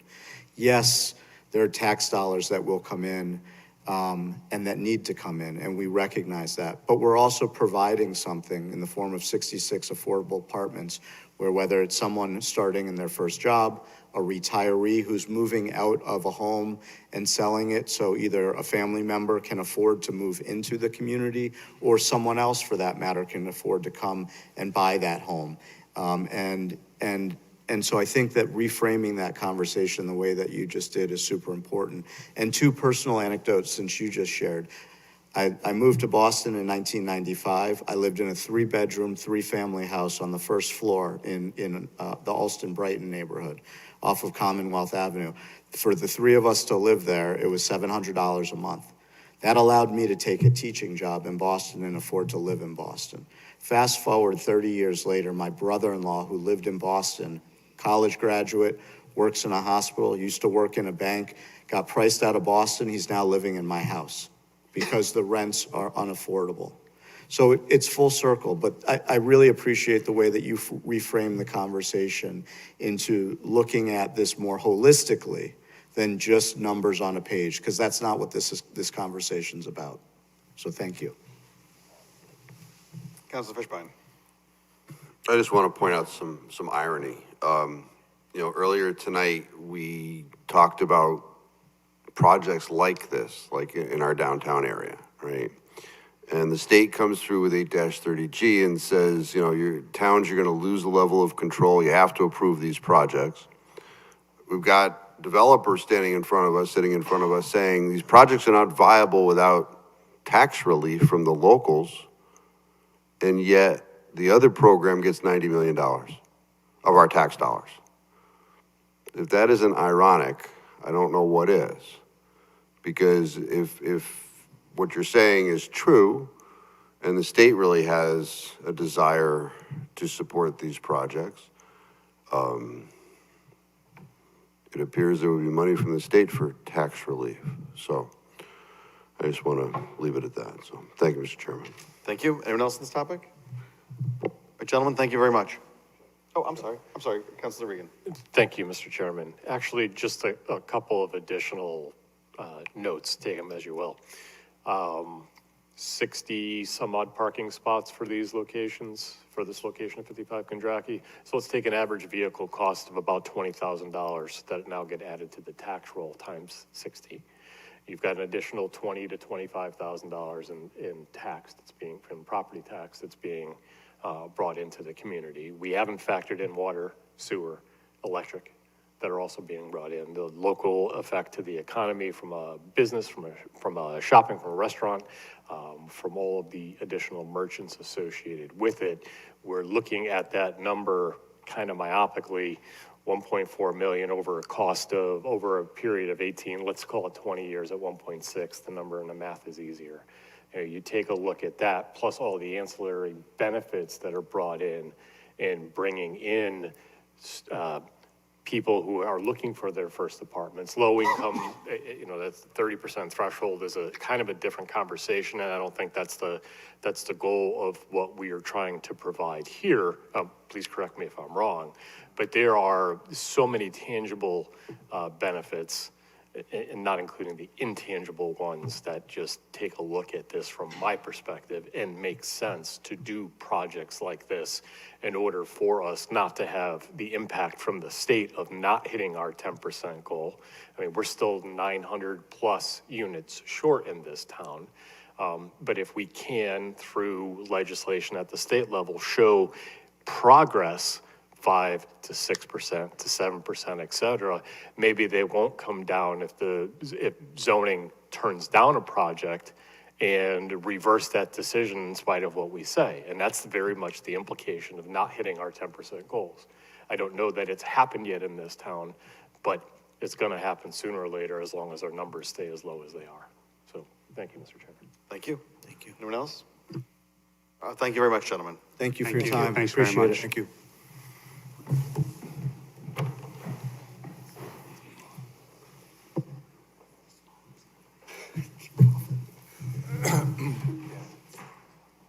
And moving on to item 15. Mr. Chairman, may we do 15, 16, 17 as one motion? As one executive session, yes.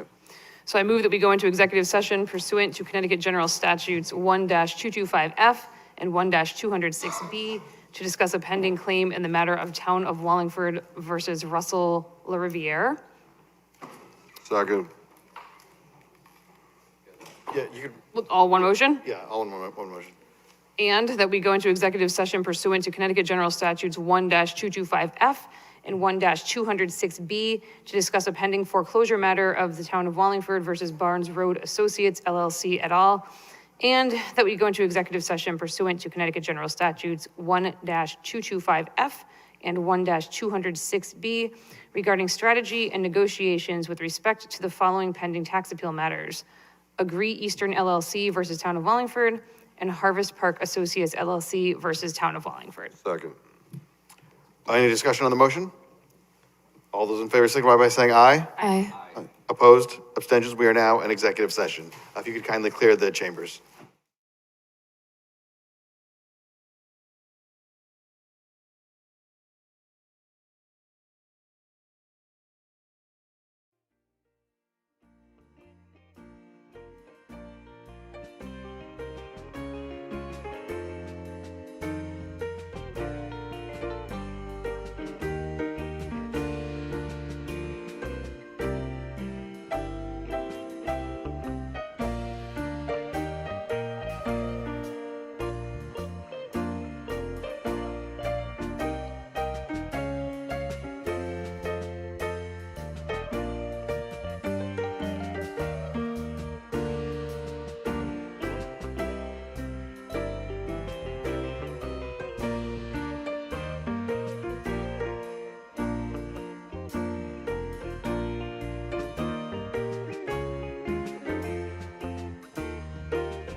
How nice is it? I will call this meeting back to order. Can I get a motion to come out of executive session? So moved. Second. Any discussion? All those in favor signify by saying aye. Aye. Aye. Opposed? Abstentions? We're now back in public session.